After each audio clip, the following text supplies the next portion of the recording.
All right, all right, all right. Thank y'all for tuning in. I am on early. Yes, I know. I am on early. And, you know, it ain't a whole live and none of that going on tonight. You may ask why. Why are you on so early? What's going on? Because I'm getting ready to hit it. I'm keeping it a buck. Mother's getting ready to punch it. Okay. Oh. Why are you on so early, Tyesse? What's going on? Is there something going on? Yeah, girl, I'm getting ready to hit it. Real quick, fast, and in a hurry. Happy Valentine's Day, everybody. But I didn't want to leave, you know, the night, you know, blank or anything. So, yes, I am getting ready to go and enjoy my night. You know, I'm saved, by the way. I'm saved. Okay. I'm saved. But I said, well, let me do a top 5 Friday and get that in the can. I'm saved. I don't participate in stuff like that, all that freak nasty stuff. You know what I'm saying? I'm fire baptized. Yes. Hey everybody, thank y'all for tuning in again. I'm gonna wait for a few more people to get here. I sent out a few notifications. I did put a I did put up a notification in Patreon, y'all. Leaving us for no, I am going just to relax. Okay, I'm going to relax. Oh, by the way, because I follow him, so I got the notification. EJ is live and he's cutting up. It was short-lived, honey. It was very short-lived, you know, so we thought he was gonna try to, you know, calm down, and baby, he back at it. He live cutting up right now, y'all. So, like, I mean, some people like, listen, there's nothing you can do but let him do their thing. Like,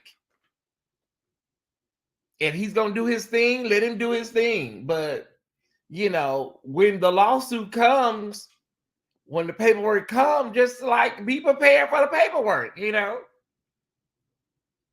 I posted good luck, and they deleted my comment over there. So I said, okay.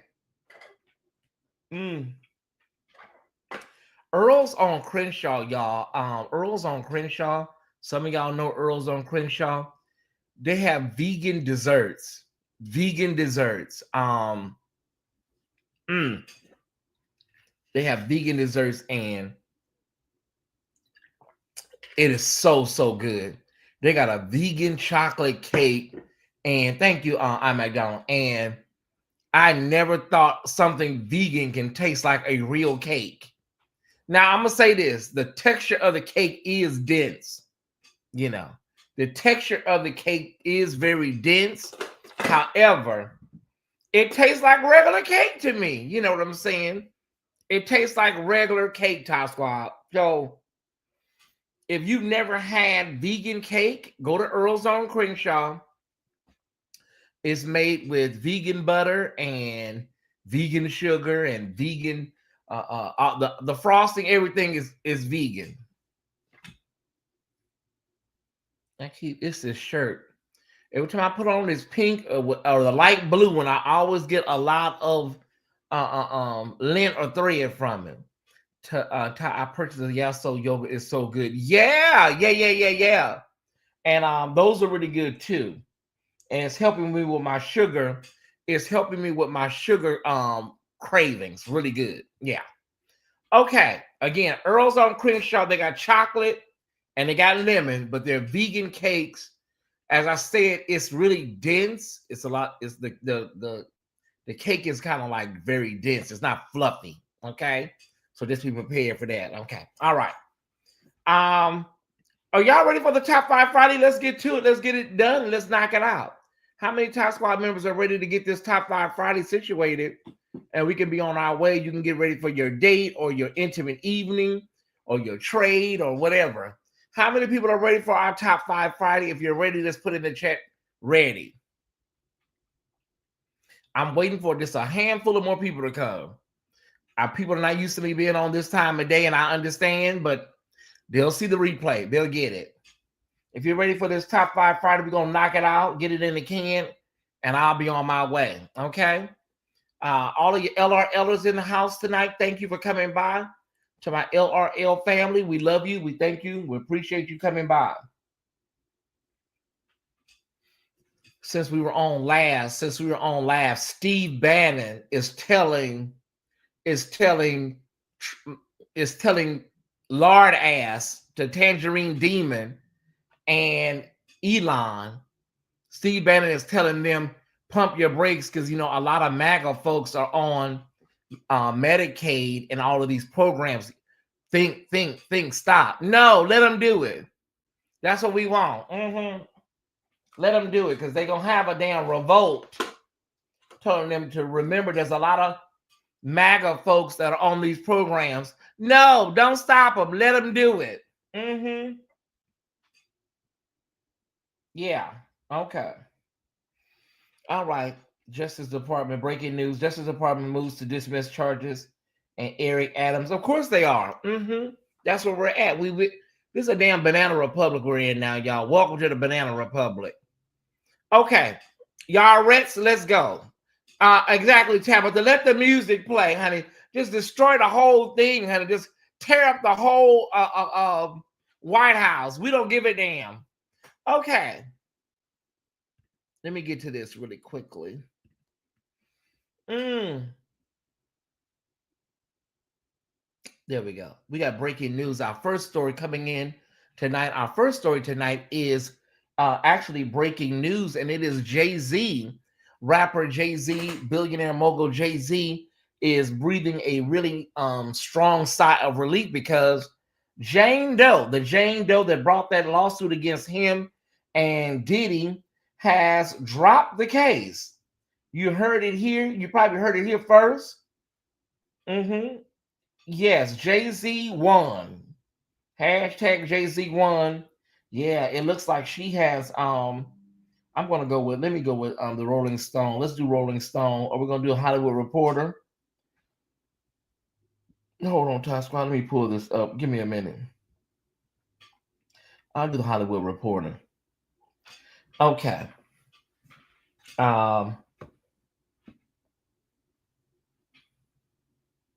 Okay, so Tony Busby, a lawyer for the Jane Doe accuser, who's filed several lawsuits on behalf of accusers advancing SA allegations against Combs, moved to voluntarily dismiss the lawsuit, and that is with prejudice, y'all. And so that's kind of heavy. With prejudice means it cannot be brought again. It cannot be brought again. Wow. Okay. Jay-Z and Sean Combs are no longer facing a lawsuit accusing them of raping a 13-year-old girl in 2000, according to a court document filed today, and which is Friday the 14th, in New York federal court.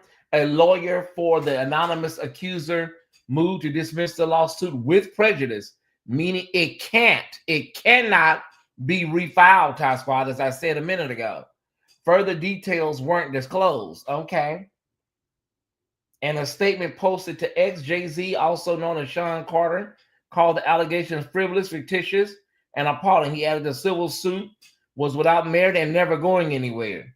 The fictional toll they created was laughable, if not for the seriousness of the claims, you know. And so Tony Busby, like, sir, I'm gonna be honest with you. You need to go somewhere and sit down, Tony. Just I'm keeping it a bean. You know, y'all need to really just lay off this whatever y'all got going on. All this 1-800. I want to be a part of the lawsuit. Y'all are doing way too much. These are people's lives.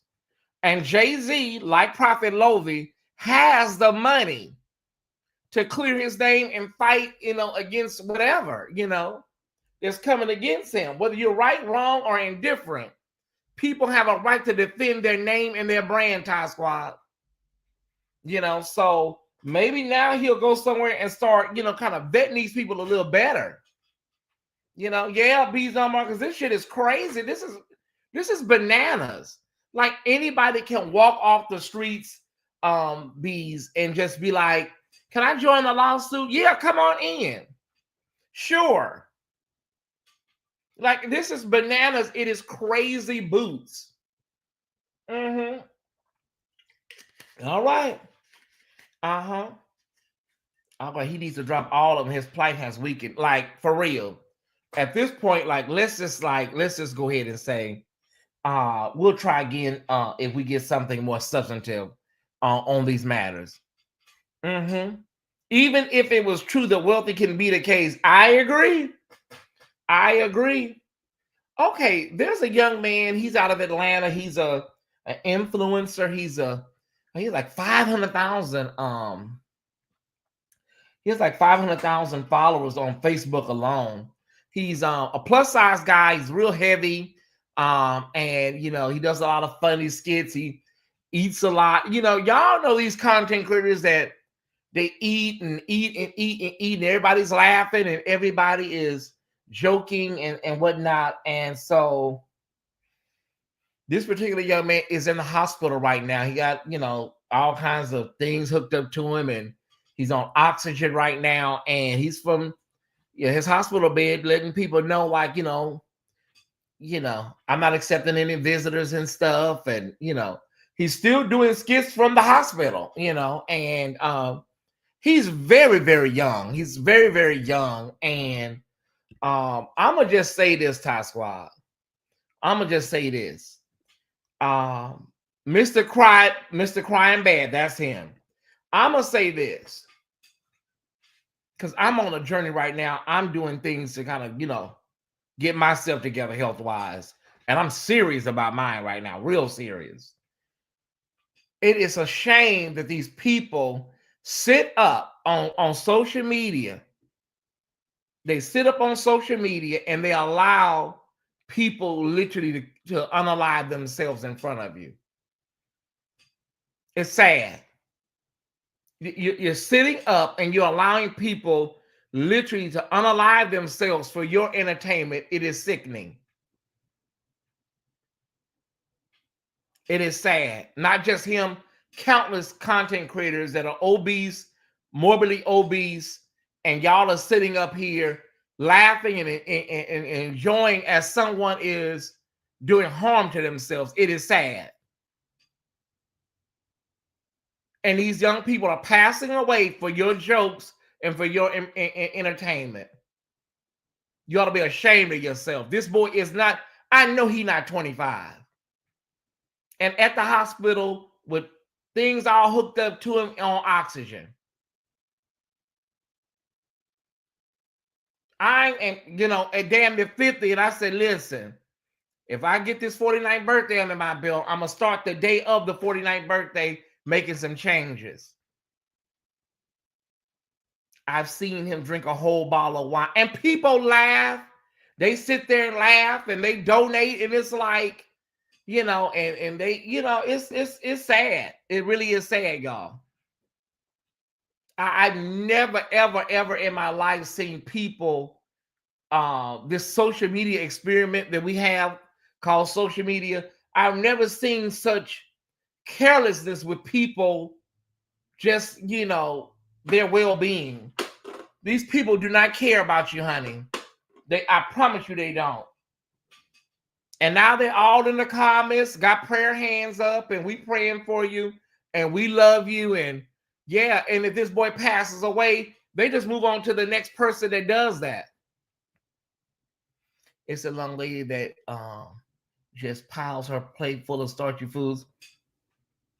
And I'm telling you, there's so much trauma rooted in that they're not even dealing with that side of it. And so, y'all, these people be hurt and pain and all that stuff. Unbelievable. Unbelievable. But let's keep him in prayer and hope everything works out for him, y'all. Mr. I forgot the name, y'all. Somebody just put it in the chat. Check him out. Keep him in prayer. But he's too young to be going through this at this age. Way too young. Okay. Stephen A. Smith, oh my God, has caught a lot of flack for his commentary on Serena Williams. Talking about if I was her husband, I say go back to him. He did a whole video on his channel. You can go look at it, talking about this is what I said, and I was just playing.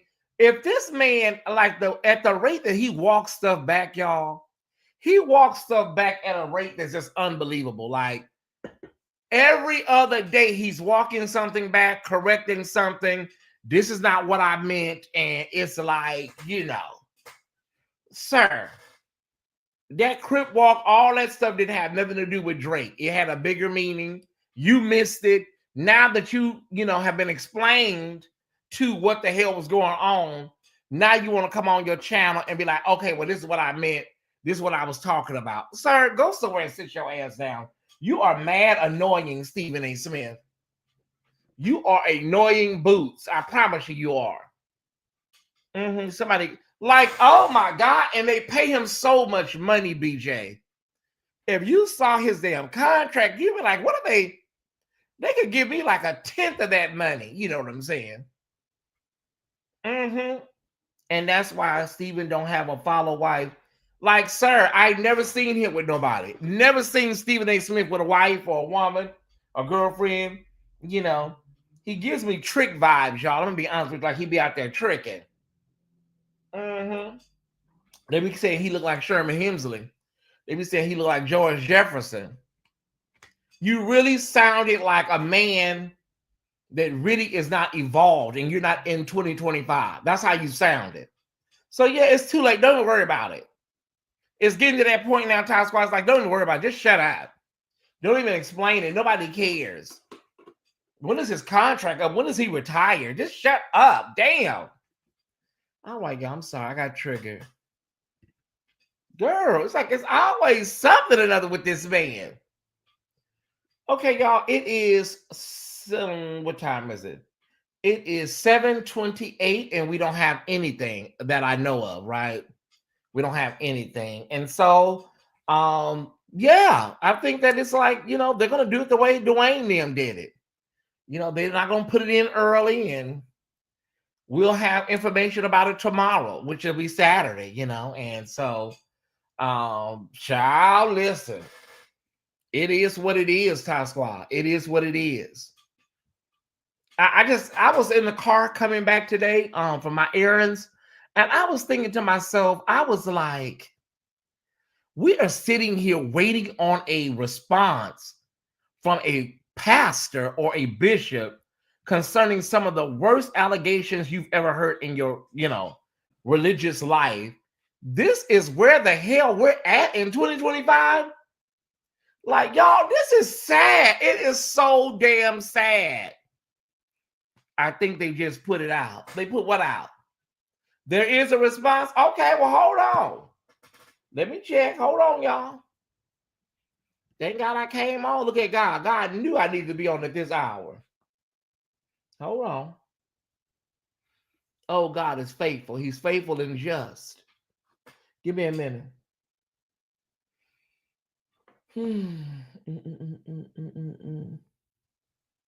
Hold on, Top Squad. Okay. I didn't go look. Because I had gave up. Okay, there is a response. Okay. All right, y'all. Hold on 1 second.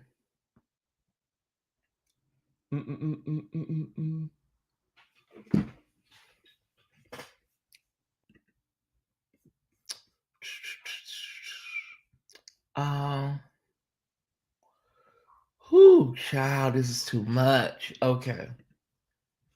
I'm over here talking about, there ain't, I thought they was going to wait till the midnight hour. Okay, hold on, y'all. We can get it. We can pull it up. Okay.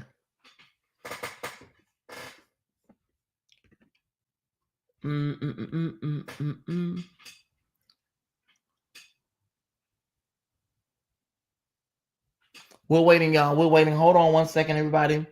Everybody, we're moving. Okay. Oh, child. I'm not gonna do all this. Oh, no. Oh, girl. Oh, child. Okay, y'all. It is.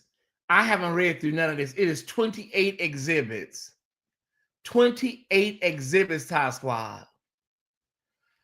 Oh, girl. Oh, Ty Squad. Can y'all still see me? Hold on. Can y'all still see me?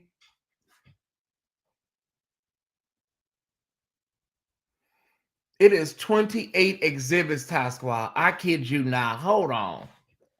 Oh, my goodness, Ty Squad.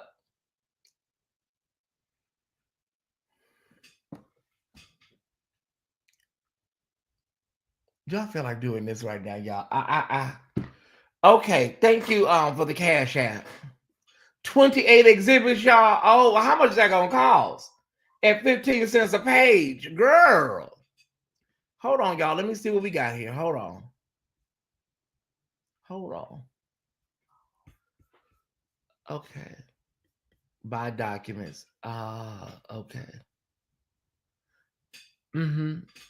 I gotta buy all these documents. Okay. All right, baby. Listen, download. Okay. I'm gonna have to, honey. Okay, I'm gonna just do his affidavit right now. I'll get all these exhibits, honey. I'm sorry, y'all. This is too much. Let me read his affidavit. Affidavit of. Okay. Ooh, girl. Ooh. Okay. Let me see something. Okay.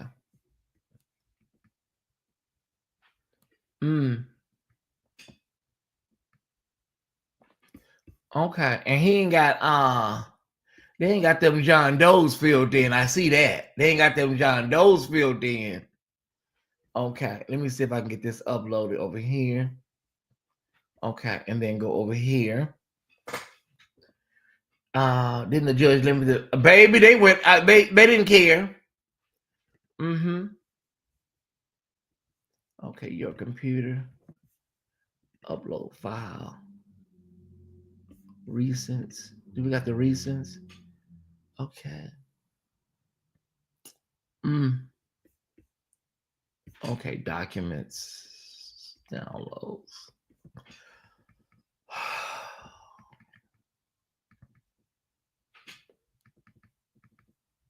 Okay, today. Okay, that would be today. Okay.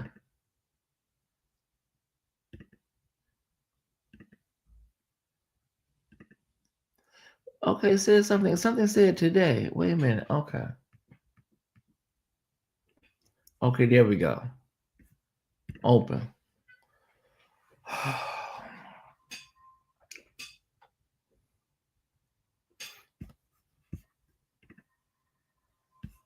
Okay. Let me bring myself down. Y'all go ahead and start sharing. Let's do like a little code 10 energy. Let's do a code 10 energy, everybody. Keep going, keep going. Let's do a little code 10. Let your Ty Squad members know that we're live and we're on the air. and we're gonna go ahead and get started. Okay. All right. Thomas Dexter Jakes, being duly sworn, states as follows: I am Thomas.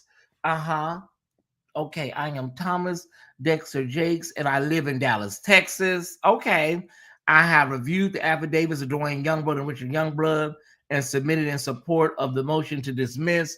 These statements and those affidavits purport to describe situations where I harbored carnal desires for these men. These statements are knowingly and flagrantly false. I am I am repulsed by these defamatory accusations and the $6 million extortion. They're still using this language. Here we go. Extortion. Thank you, Brandon. Extortion letter I received from Dwayne Youngblood's attorney, Tyrone Blackburn. For years, for years, what did you do for years, baby? I have counseled to ignore. For years, I have counseled to ignore the constant stream of low-level smears against my reputation. However, the emotional and physical toll of this coordinated campaign. Oh, it's coordinated? Oh, wow. Continue to share. Let everybody know, I know, Sherman, thank you so much. What was it? What was the last word I said? It was campaign of lies designed to damage my reputation and legacy has become overwhelming. The pain it has caused my wife of 43 years and my 5 children, whom I've always loved and nurtured and provided for, is simply too much to bear. For every person, everybody has a breaking point. Every person has a breaking point. I have reached mine. I authorized this lawsuit because I can no longer remain silent. Oh, really? Is that what it was? Oh, okay, gotcha. You just couldn't keep silent on my Bishop. Code 10, continue to share. Let's get to 300. Move quickly. My calling to preach the gospel began at the young age. Okay. My calling to preach the gospel began at a young age. In 1980, I founded Greater Emmanuel Temple of Faith, a small storefront church in Smithers, West Virginia. Okay. With a congregation of just 10 people. Do we have to read all this? I mean, do we have? Okay, we have to. Okay. I traveled to coal mining towns throughout the state spreading the gospel. This was a true testament to humble beginnings. In 1982, I married my wife, Sarita. I embraced her 2 children from a previous relationship as my own. Tragically, just 6 months into our marriage, a near-fatal car accident left Sarita with debilitating injuries, confining her to a wheelchair for nearly a year. That same year, I lost my job. Tyesse, just keep reading, baby. Okay, that same year, I lost my job at the Union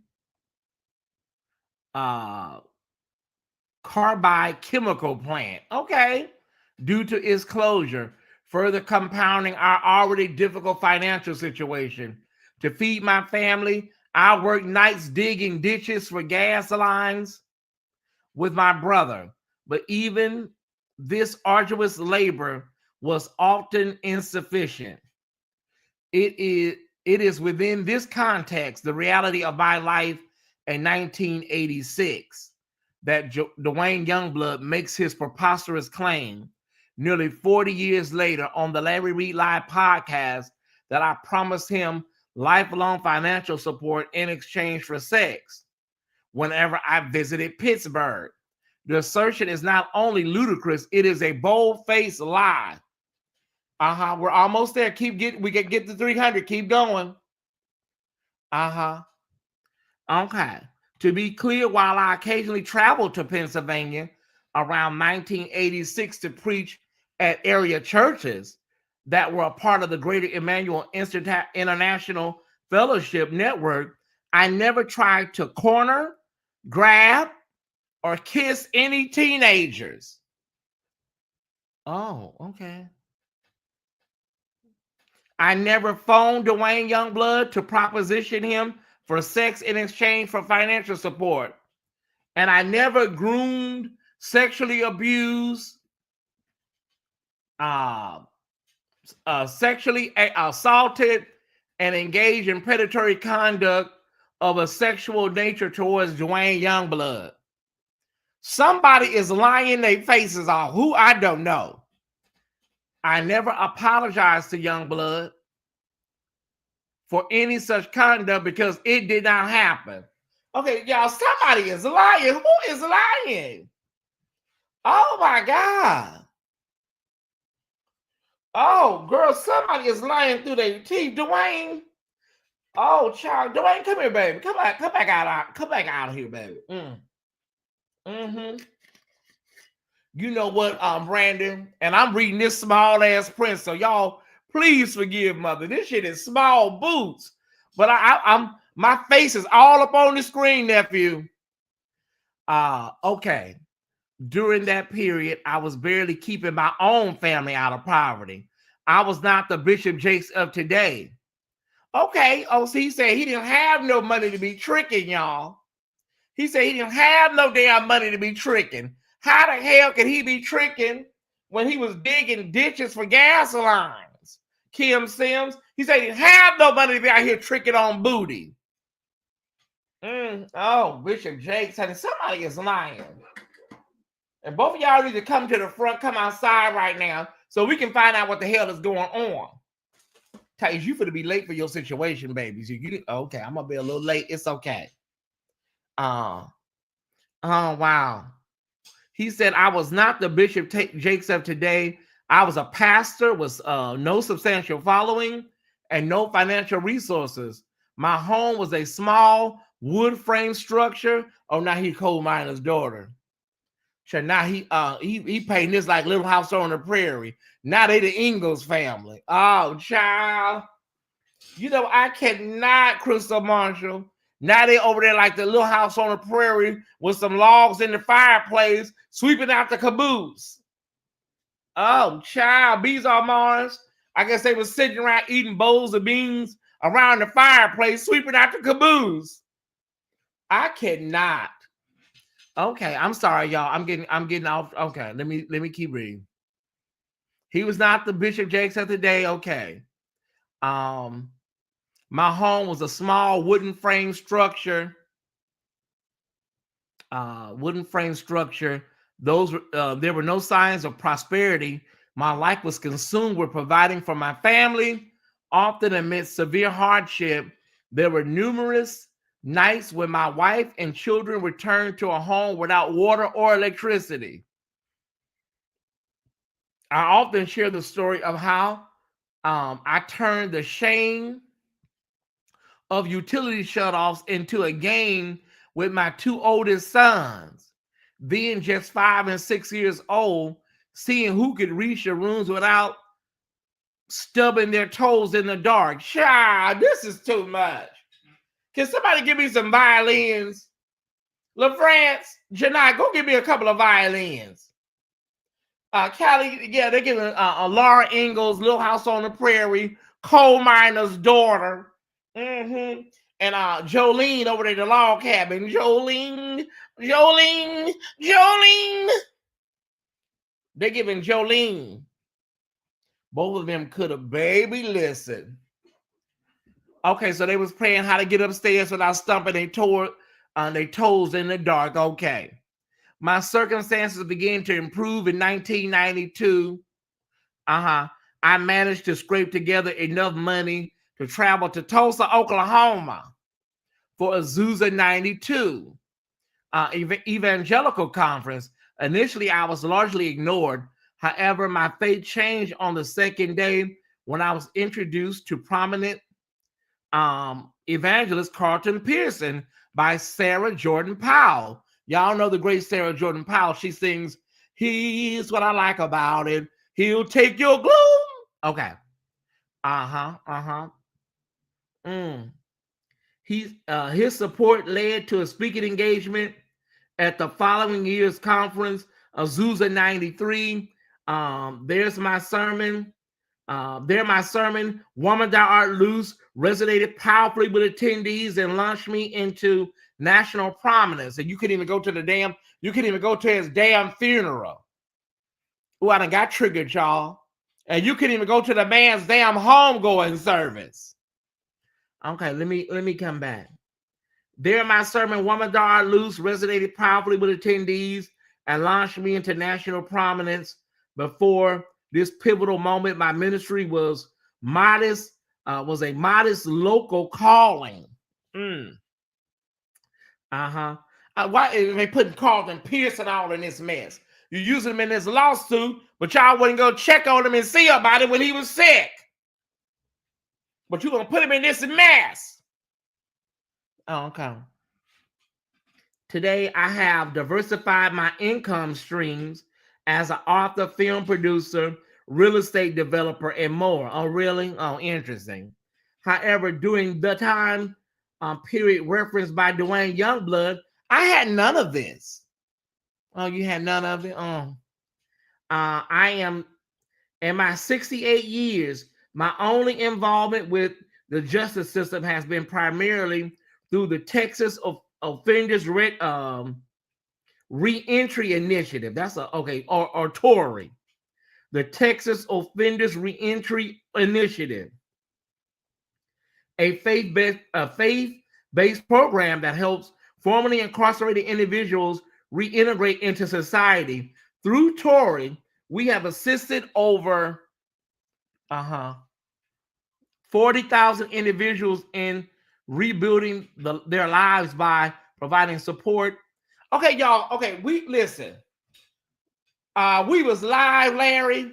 We was live, and I was just reporting on, well, we ain't got nothing. And then the task force said it dropped. Larry, this is a whole mess. I'm sitting up here talking to the task squad, Larry, like, you know what, y'all? I don't think it's gonna drop until tomorrow. A couple of task squad members say it's ready. Go up there to the printer and print it out. Larry, this man is sitting up here talking about his life, what he went through. He didn't have no lights. He didn't have no gas. They was eating beans out the can. He couldn't have been tricking with nobody because he didn't have the money to trick. He said he couldn't have been out there buying no booty because he couldn't afford no booty. So him and Sarita, you know, this is Jake's response. I'm reading, yeah. "Hey, Pam." It dropped and it wasn't cheap to buy too. Child, I'm gonna be honest with you, Pam. I'm not downloading no 28 exhibits. I'm not doing that. Somebody gonna have to give me a play-by-play. I'm reading his affidavit, and I'm gonna read this little boy affidavit, and then I'm done. He said he couldn't afford no damn booty. So how can he be buying booty from Dwayne Youngblood when he couldn't afford no damn booty? Okay, y'all. This is giving me some type of Little House on the Prairie, coal miner's daughter, Harper Valley PTA type tea. Okay, y'all. Let me get back to the thing. Okay, so he helped everybody get out of prison, and then, you know, he helped them get on their feet, rebuilding their lives by providing support, employment, education, housing, healthcare, spiritual guidance, and family reunification. I now find myself defending my character and integrity. And he brought up Carlton Pearson, y'all. You know, he brought up Carlton Pearson. Tell me, that's how I got my start. Interesting. I now find myself defending my character and integrity against 2 convicted felons. Well, you don't have to put it like that. You don't have to say it like that, Bishop. You know, I understand what you mean, but damn, you don't have to put it like that. Yeah, Larry. He talking about I got my start at Azusa when Sarah Jordan Powell introduced me to Carlton Pearson, and y'all couldn't even go to the man's funeral.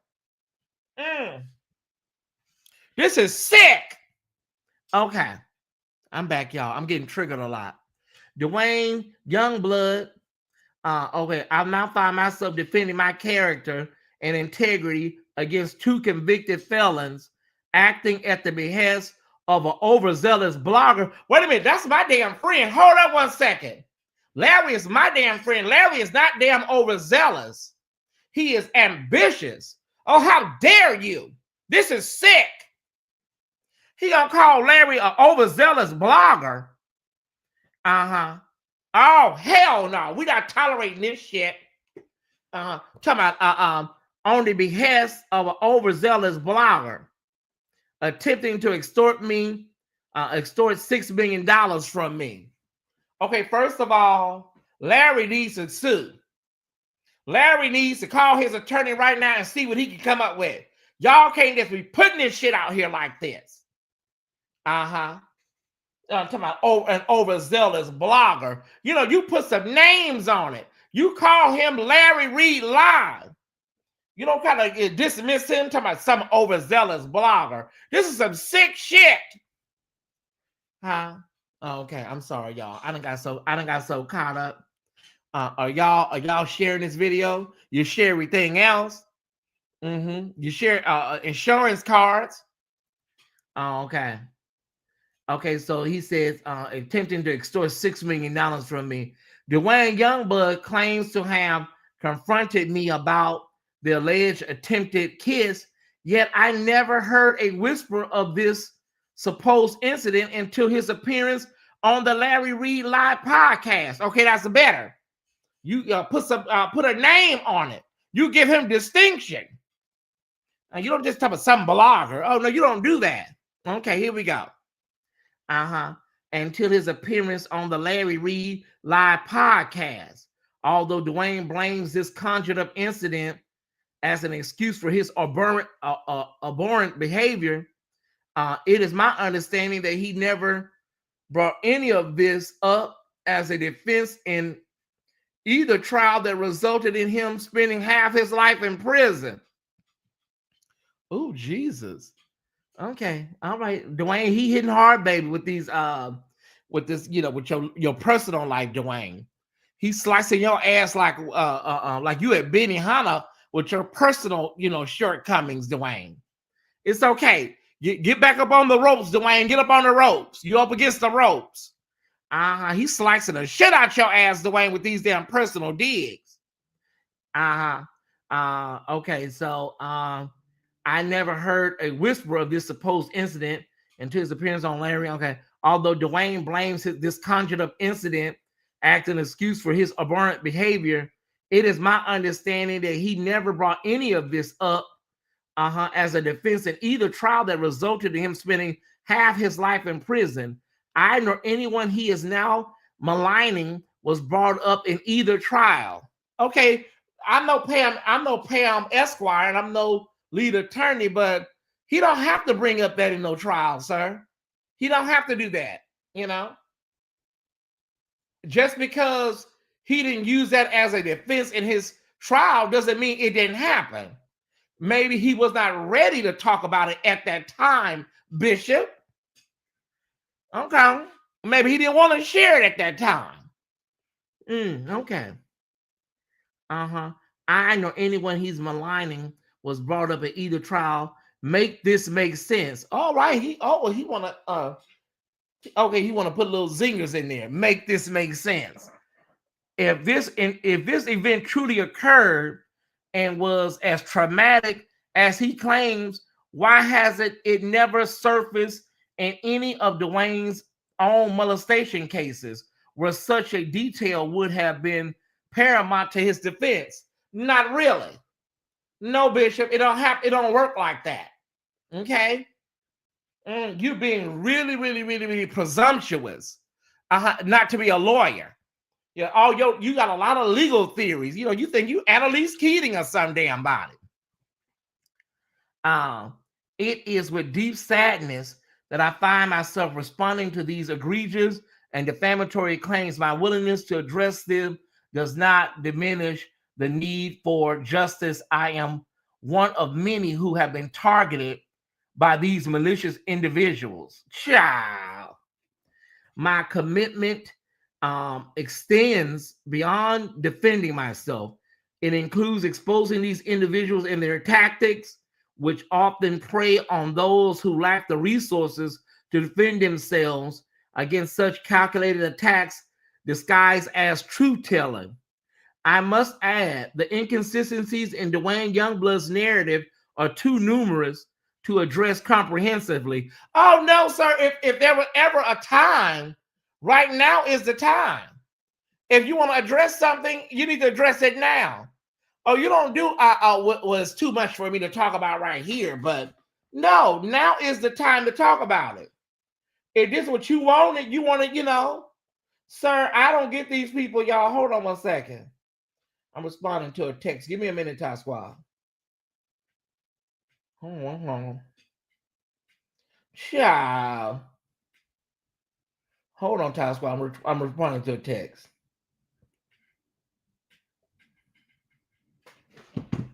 Okay. How you gonna say it's too much for me to talk about it here, but child, I cannot. Okay, my commitment extends beyond defending myself. It includes exposing these individuals and their tactics, which often prey on those who lack resources to defend themselves against such calculated attacks designed as truth telling. I must add, the inconsistencies in Dwayne Youngblood's narrative are too numerous to address comprehensively. His story changes with every telling. Initially, he claimed I tried to kiss him. In a separate interview, he stated I blocked him from leaving, which is completely out of character for me. His latest claim is that he was driving me home after a birthday party. Dwayne has implicated 2 other pastors, accusing one of groping him during a massage. Yet he has made no demands against that individual. He accuses me of merely trying to hug and kiss him, yet seeks to extract $6 million. Why this discrepancy? If I am as reprehensible as he portrays me, why did he join the organization where I served as vice bishop, leave, and then subsequently rejoin? Okay. Regarding Richard Youngblood's claims, while I frequently traveled to Pittsburgh during that period, Richard and I, as 2 adult men, were perfectly capable of making the 4-hour trip from Charleston, West Virginia, without requiring an overnight stay at a motel. I categorically deny ever getting in bed naked and propositioning Richard. Furthermore, if he genuinely believed me to be a threat, why did he later approach me approximately 10 years ago in Nashville at a TBN event about a job at the Potter's house? His story surfaced only after I declined to hire him due to his lack of qualifications. Wow. This man is really, really, really, really, really. These insults, these veiled insults are really, I cannot. Okay. All right. Richard has a history of instability. He hasn't been able to maintain a job. He has multiple children with different women. Oh, wow. Wow. What does this have to do with anything, Bishop? Multiple children with different women and a felony conviction for failure to pay child support. It is difficult to respect a man who doesn't take care of his children. Okay, y'all. Oh, this is the shade of it all. In all my years, I have never initiated a lawsuit against anyone. We filed this lawsuit against individuals who are supposed to be men of God, but are clearly not. The catalyst for this action was not simply the nature of the accusations, but the relentless attacks by the overzealous blogger. He just won't give Larry a proper, denotation. Say Larry. It's the insults for me for you to be a bishop. I have faced many attacks in my life, but none like this. Even so, I feel compelled to stand up against these bullies. Oh, here we go with these bullies. Bullies. This is a carefully orchestrated attempt to destroy me. An overzealous blogger. Oh, girl, here we go. Publicly solicited individuals to make accusations against me, not for victims to come forward, but for anyone willing to fabricate stories. That's very, very, very assumptuous, Bishop.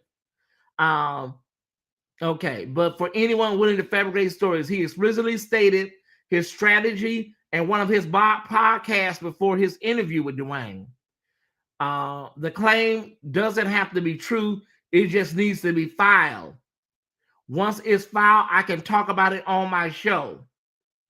Okay, he said that he said that Larry said the claim doesn't have to be true. It just needs to be filed. That's crazy. I don't think Larry would say nothing like that now, y'all. That is crazy. Okay, y'all. I'd have to. Yeah, we gotta play that one back. That don't sound like Larry. No, we gotta play that one back, Bishop. Give me the audio. Give me the time stamp on that one, Bishop. Once it's filed, I can talk about it on my show. Richard and Dwayne Youngblood responded, to this call.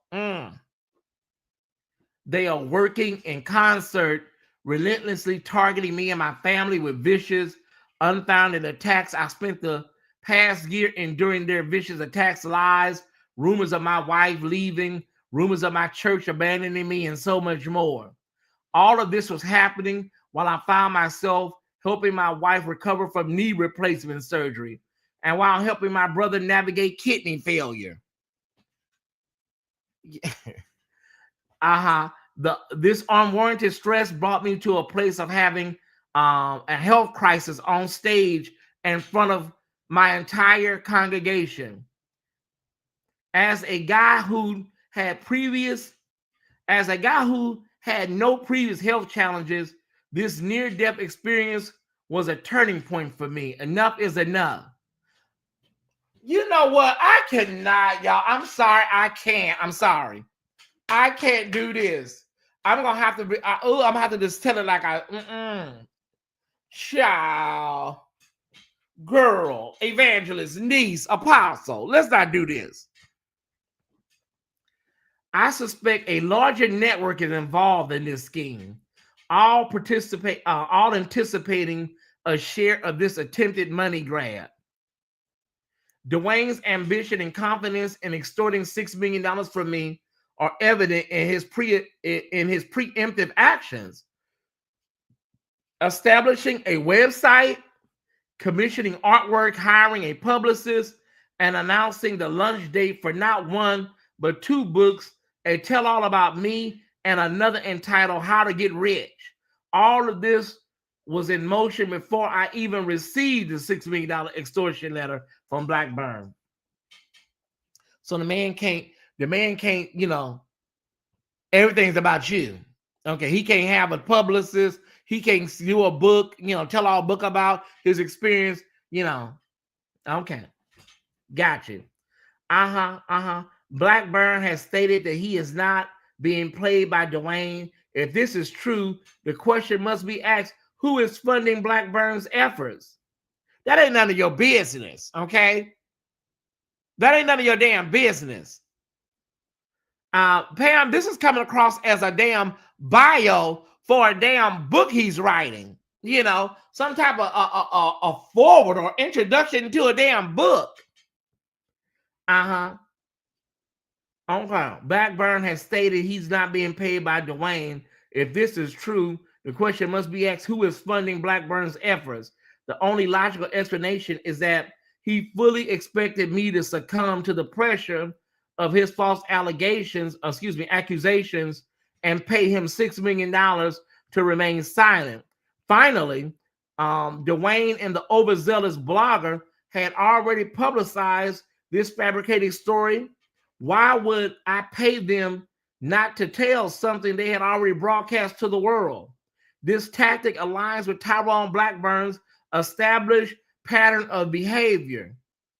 This entire smear campaign began shortly after the public announcement of a commitment from Wells Fargo. Oh, sir, come on now, Bishop. Okay. Okay. All right. You doing what you doing the absolute most. Mm-hmm. This entire smear campaign began shortly after the public announcement of a commitment from Wells Fargo of up to $1 billion for community development. This initiative is designed to provide quality. Let me say this, and y'all forgive me. Forgive me. Okay. If I lose by 10 people, fine. Sir, the judge don't give a fuck about who you are like that. He don't. It's like you're trying to sell yourself to the judge through this affidavit. Why, like, sir, who would allow you to do this? It's like you're doing a damn demo reel or some type of pitch or something. And to be honest with y'all, I ain't heard nothing about these allegations really in depth or specifically. Like you spent all this time talking about your life in West Virginia. You talking about, what you accomplished and all this shit. Sir, what about these damn allegations? It's like you trying to impress the judge, and the judge don't give a damn about you. He don't. He cares about the law and justice. Okay. So this aligns with Tyrone's Blackburn established pattern of behavior. This entire smear campaign became okay, right. This initiative designed, I'm trying to catch back where I was at. So Wells Fargo designed to provide quality, affordable, and workforce housing, broadband across access for children lacking adequate internet service, fresh grocery options in food deserts, job creation. I cannot, y'all. What kind of shit is this? Is this an affidavit? Okay. And comprehensive support services for underserved and undercapitalized communities. This partnership was never intended for my personal gain. It is a testament to my commitment to giving back to the community that has supported me for decades. And summary, I have no ulterior motive. I desire peace, accountability, and an end to this harassment. I pray for an expeditious resolution to this matter, one that respects the integrity of the federal court process and allows me to continue the work that is most dear to my heart, investing in the lives of those most in need. My deepest concern is that others will be victimized by their vicious collaborative tactics unless the law intervenes. This pattern of abuse will continue. Okay. I declare on the penalty of perjury the foregoing is true and correct, dated February 14, 2025, Thomas Dexter Jakes, sworn to me before this 14th day of February 2025. Beverly Louise Robinson, Notary Republic. Okay. Child, Top Squad, I need to know what y'all. Is that what we've been waiting for? A damn PR letter? This is like a crisis letter. What about the man over there in the motel room? You talking about none of our trips require us to stay at a motel. That's it? Y'all, I cannot. I'm not doing this today, y'all. I'm not doing this. Oh, this is what we're doing.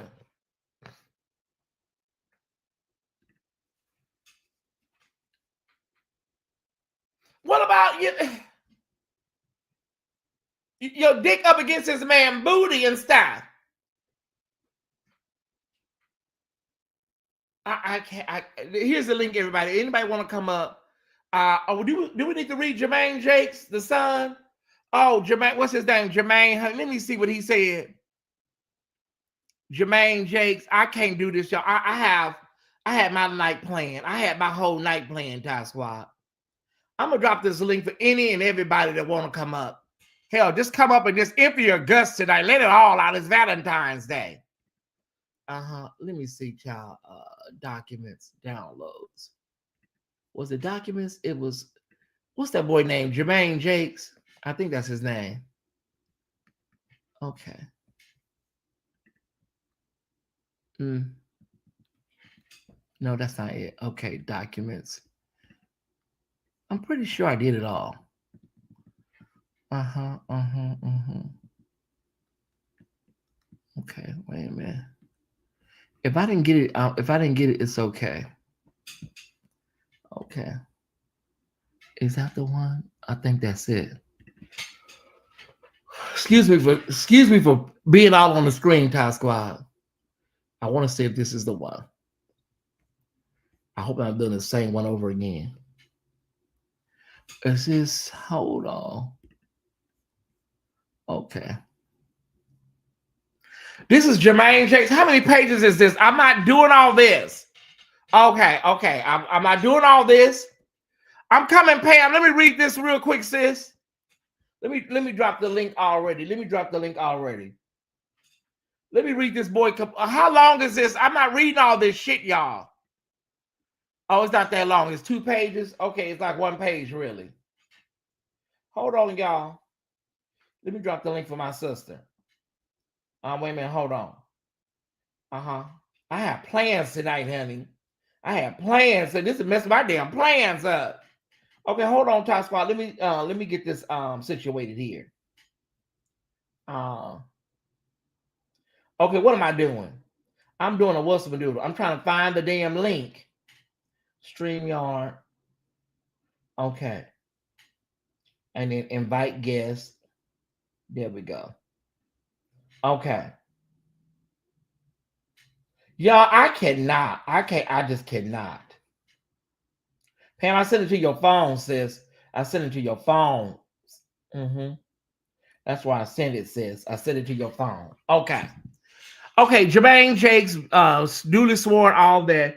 TD Jakes is my father. I'm the second oldest. I live in Dallas. Wonderful. I write this affidavit in support of my father's lawsuit against Dwayne Youngblood and those with whom Dwayne coordinated to smear my father in the podcast titled Wonderful. Okay. Interviews Dwayne. Right. Okay. Larry Reed interviews Dwayne Youngblood, the abuser from the abuse. Wonderful. Okay. On the afternoon of November 3rd, I was looking at my social media feed and noticed an advertisement promoted by Larry Reed Live on Show podcast for an interview with Dwayne Youngblood, labeled "The Abuse Becomes the Abuser." I was immediately concerned that Dwayne Youngblood might be putting himself in harm's way by involving himself with Larry Reed. You know what? I'm not doing this. I'm not doing this. Okay. Involving himself with Larry Reed based on my personal experience. Larry Reed's podcasts create controversy that can be very destructive to people's lives. Okay, that's very, very defaming, sir. Oh, wow. Wait a minute. Certainly, such has been my experience with Reed's podcast, targeting and attacking my father over a period of years. This is the content in which on November 3rd, I sent a message to Dwayne Youngblood. It was a cautionary warning to someone I know, Dwayne, to avoid Larry, because my experience is that Larry Reed distorts facts and is not truthful. Ooh, there's so much I can unpack right there, y'all. Oh, there's so much to unpack, but let me be quiet until we get everything situated. Let me read it. I had not talked to or seen Dwayne in over 30 years. However, I knew Dwayne from growing up in West Virginia. Our families were a part of the same church community, and Dwayne's brother Richard was my youth minister. When I sent the message to Dwayne, I had not seen the podcast. So I did not know what he had been, I didn't know what had been stated, or that my father was the focus of the discussion. There was no reason for me to say anything that I intended or meant to be threatening. There was no reason for me to say anything that I intended or meant to be threatening. Dwayne responded to my message practically immediately, stating that he had received the message and it was noted. Okay, penalty of perjury, sign, all that, blah, blah, blah. Okay. Okay, let me bring this down. Yo, I cannot. They're not gonna do Larry like this. They're not gonna keep talking about my brother like this. You know, I don't like this shit. Oh, wait a minute, hold on. Okay, Pam is here now. I gotta be on my best behavior. Okay, Pam. Larry, they hate your guts. They hate Larry's guts. What did Larry do to these people? This is Love Day. They ask you a question, sis. What was that? What was that whole? Well, listen. Yeah. I was on live talking about Jay-Z and them and how Alex Spiro getting everybody off. You know what I'm saying? And then somebody said that the documents dropped. So I went on ahead and I downloaded it. And at first I looked at all them exhibits and I was like, do I like Jakes and them like that? I'm not really going to download all of this. I'm not doing that. I promise you I'm not.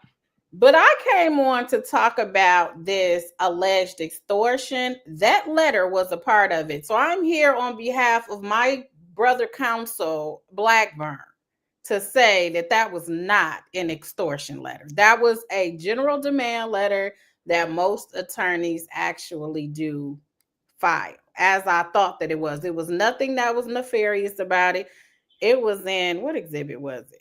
Exhibit 25, if you have that one time. Wait a minute, sis. The infamous demand letter is available. The infamous demand letters, exhibit 25. Oh my God. The extortion letter. Oh my God. Somebody go right there and get Timothy Blaine and go and get Bacon DJ.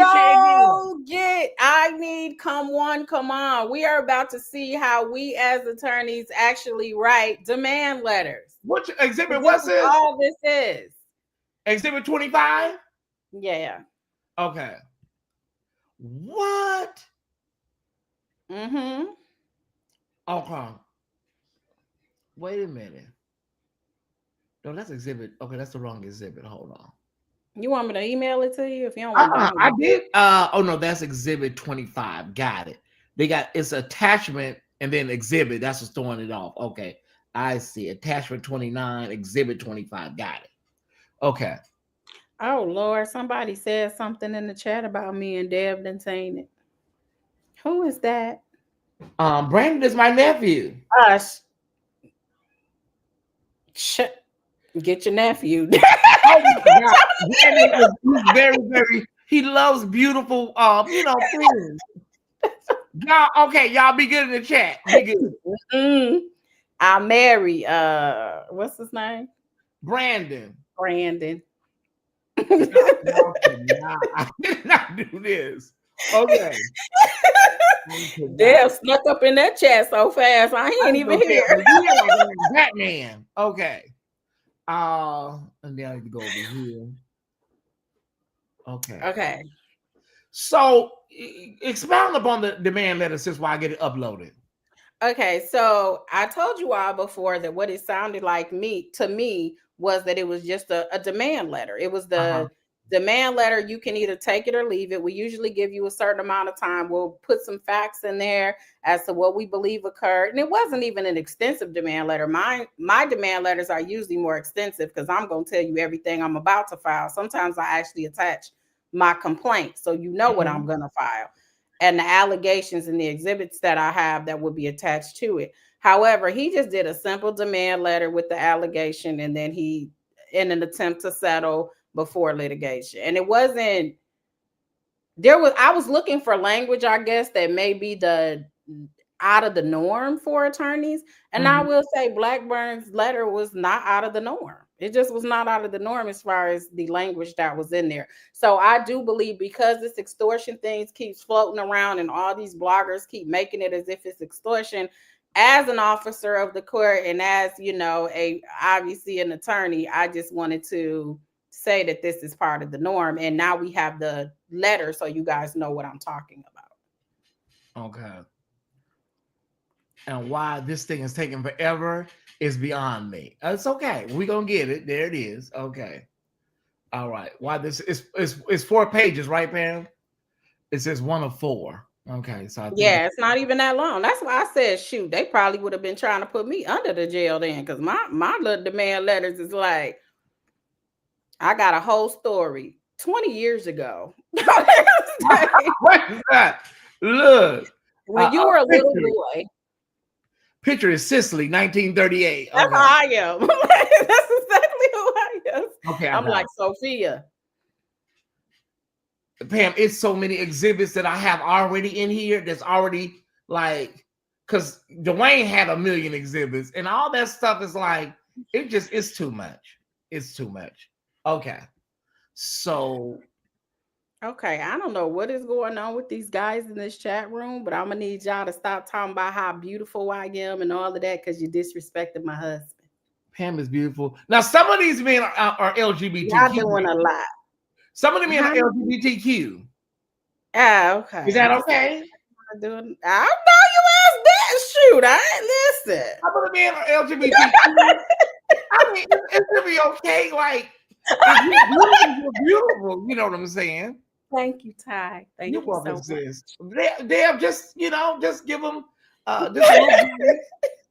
Okay, so I gotta blow this up and move my face all the way in the screen. That's why I'm cutting my camera off. Because I can't see barely as it is. Wait. You Okay. want me to read it? No, I got it. Okay. My firm has been retained. Oh, this is real small. Pam, go ahead. Take it, sis. I can't do it. Oh my God. Okay, this was sent on November 15, 2024, and it has my firm has been retained by Dwayne Youngblood regarding harm visited upon him by Bishop Thomas Dexter Jakes. The nature of Mr. Youngblood's concerns, unwanted. You just took me off. Oh my God.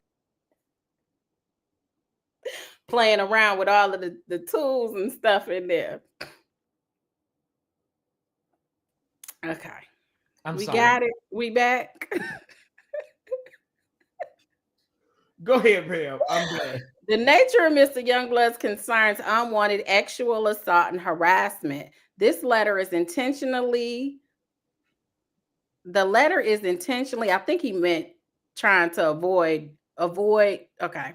The letter is intentionally void of the graphic details. The purpose of this letter is to encourage the parties to resolve this matter quickly and privately for settlement purposes only. And that's in bold. I usually put that at the end of my letters and not to be used for any other reasoning. The opening settlement demand is $6 million. The demand is negotiable. So he put that in bold. Mr. Youngblood first learned of and was introduced to the respondent as a young teenager. Mr. Youngblood was raised in the church and his family often visited Bishop Wade Jones Church.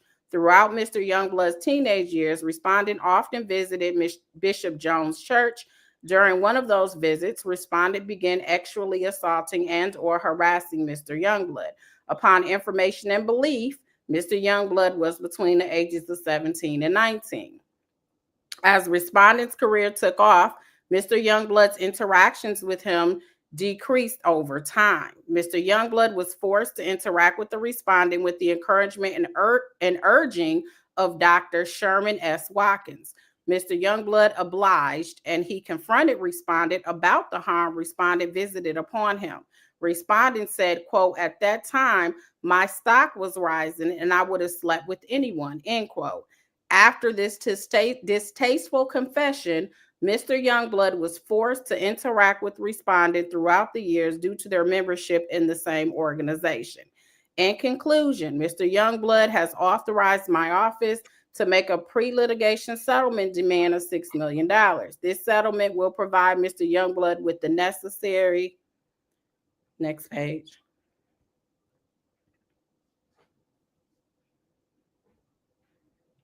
You got it? The next page. Okay, one more. Okay. That one? Hold on. No, go back. I didn't see that you did the other one. Sorry. Okay, with the necessary resources to help him pay for the psychological services he needs, as well as compensate him for the physical trauma his teenage body endured. This demand is negotiable. He put that again in bold. You have 7 days from the date of this letter to accept this offer of private resolution. I usually give 14. If we do not hear from you by 11/23/24, we will view your silence as a rejection of this offer and proceed to file suit without delay. Although we hope this matter will be resolved privately, we must provide you with a preservation notice. So then it's just a preservation notice that basically we put on there that this is a matter as a result of litigation and to preserve any information, not to destroy electronic information or anything that may be evidence within this, emails, anything that may be evidence within this case. So that's all of this stuff is. It just tells you what that is. Okay. You can go to the next page. Let me see what the last page says. I just did. Okay. You are directed not to modify. Okay, so most of that is the same. Then tells you about paper information. Regarding the paper information, you are directed to preserve any emails, videos, text, memos, reports, documents, notes, correspondence, photographs, investigative information, or other documents pertaining to the controversy, parties, or witnesses. So that's it. It just has all the laws related to destruction of documents. They're on notice. You can't destroy anything, because what happens is if they destroy documents or evidence and we find out, then when we do like jury instructions, we can try to have an adverse inference that, hey, you destroyed it because it was adverse against you. So that they're just telling them the law and preserving it. And it says, if this correspondence needs to be clarified, be sure to get in touch with me immediately. That's it. That ain't no doggone extortion letter. Oh, wait a minute. I'm expecting the Tony Soprano, mafioso. Me too.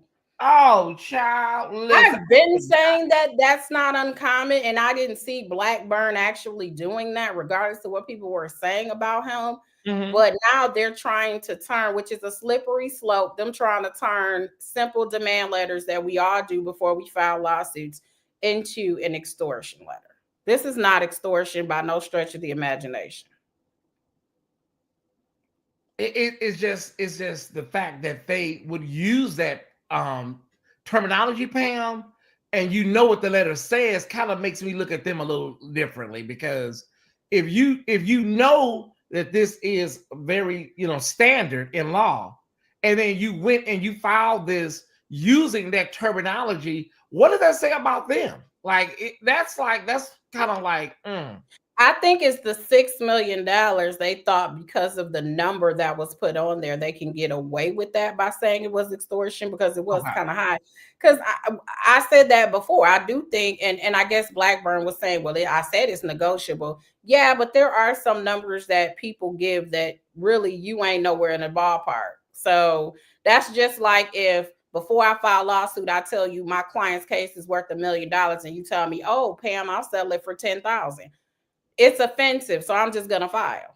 You know what I'm saying? And I think this is how this can be viewed, as you are saying it was just a alleged attempted kiss, and you had all this trauma because of this alleged kiss. That is the problem that you've had all these years, even making you want to mess with other boys and getting in trouble and all of that type stuff. I mean, I do think the number was high, but again, this is he alleges that he looked at verdicts and settlements, which we do look at, in the jurisdiction. I don't know if he looked in Pennsylvania, but it sounds like he looked in New York. And he's saying that that is kind of the medium for what people get. However, you're looking at actual assault and harassment, which probably has more graphic details as well. The facts are important. So do I think that personally it may have been high? Absolutely. But your response should be, basically, in a professional way, go to hell and kick rocks. I ain't giving you nothing. File what you gonna file. Yeah, that's it. But that's not necessarily extortion. Then trying to make it seem like this is the big network of people. You adding invisible people in your head and everybody in cahoots, and like you turned this into something major off of this basic demand letter. Like I said, my demand letters are like 10 pages half the time. Yeah. And this was 2.5 pushing 3. Yeah. So that's all. I read that, and I know you was over it with all those exhibits, so I didn't want you to overlook that there was. Well, have you been to any other exhibits or no? Because I haven't. I was scrolling through them, and it had young blood. The exhibits are not worth downloading to pay for. That I will agree with. They were Young Blood's record Youngblood's transcript. You know, they doing Youngblood like I did Bishop Whitehead. You know, I went back into all of his old cases and I pulled transcripts of the proceedings. So there were the proceeding transcripts. There was his mug shot, his parole shot on the website. I guess snapshots of the website. He did have a picture of his old house, I guess, from Virginia, and the old storefront church he had at the time, I guess, to try to show that he can't afford. Cause he, you know, they say it ain't tricking if you got it, but he ain't have it. So he showed that. And then with Richard Youngblood, he had a few things, pictures related to that. Then he had the transcript again of the Larry Reid live show. And he had like screenshots of the front, you know, the thumbnail of the Larry Reid live show, a couple of those.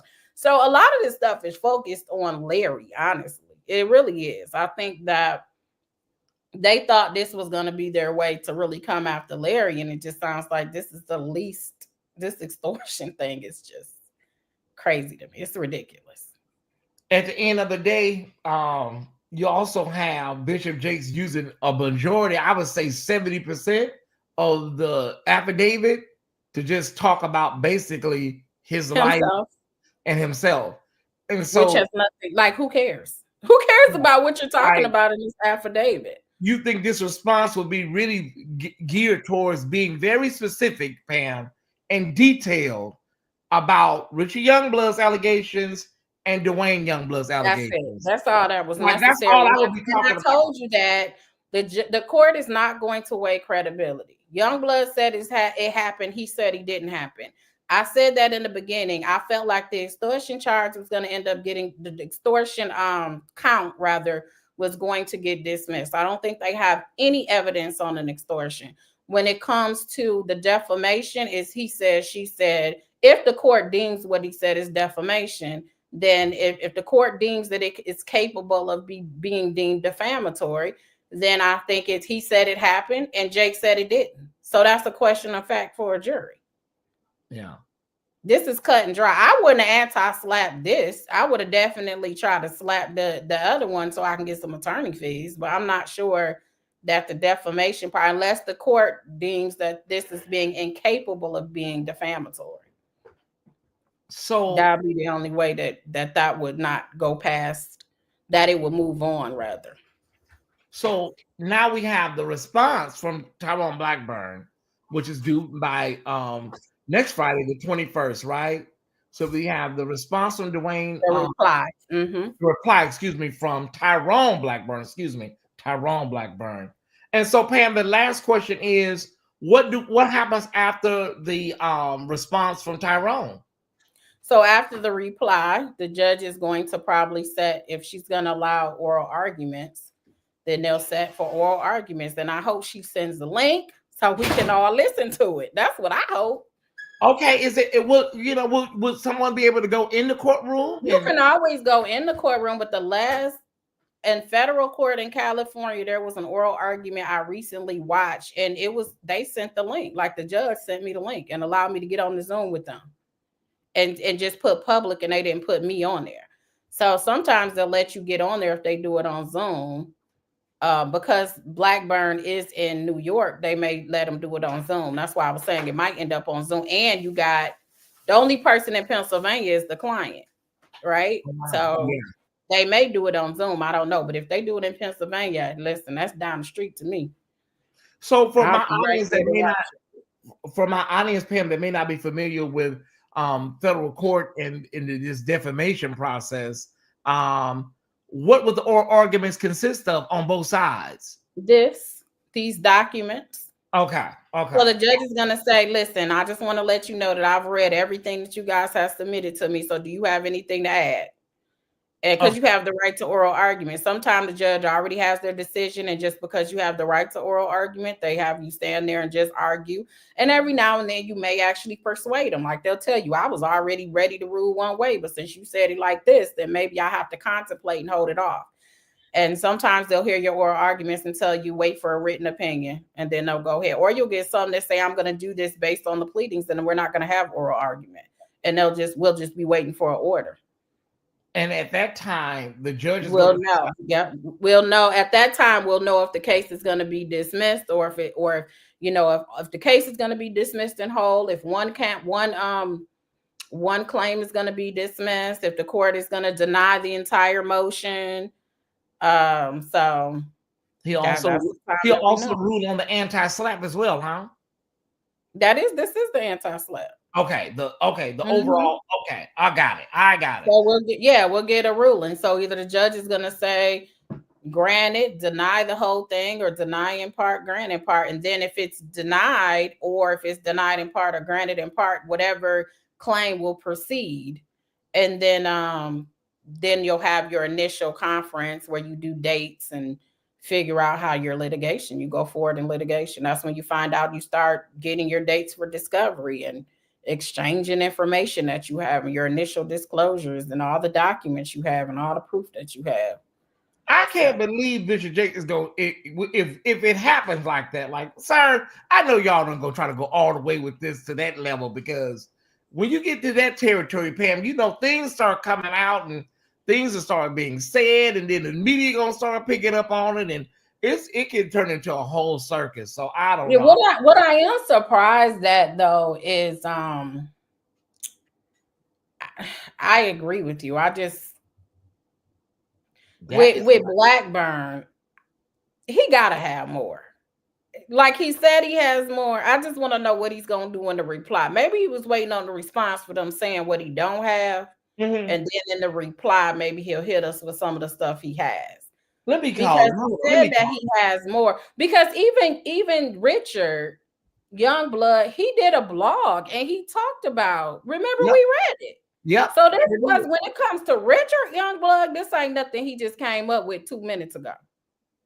And so he did do a blog in what, 2000, was it 16 or 16? It was around 16, 17. Yeah.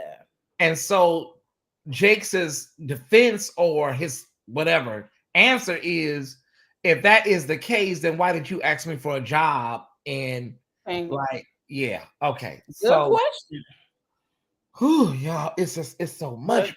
Maybe he gonna say, I ain't never asked you for a job. You know what?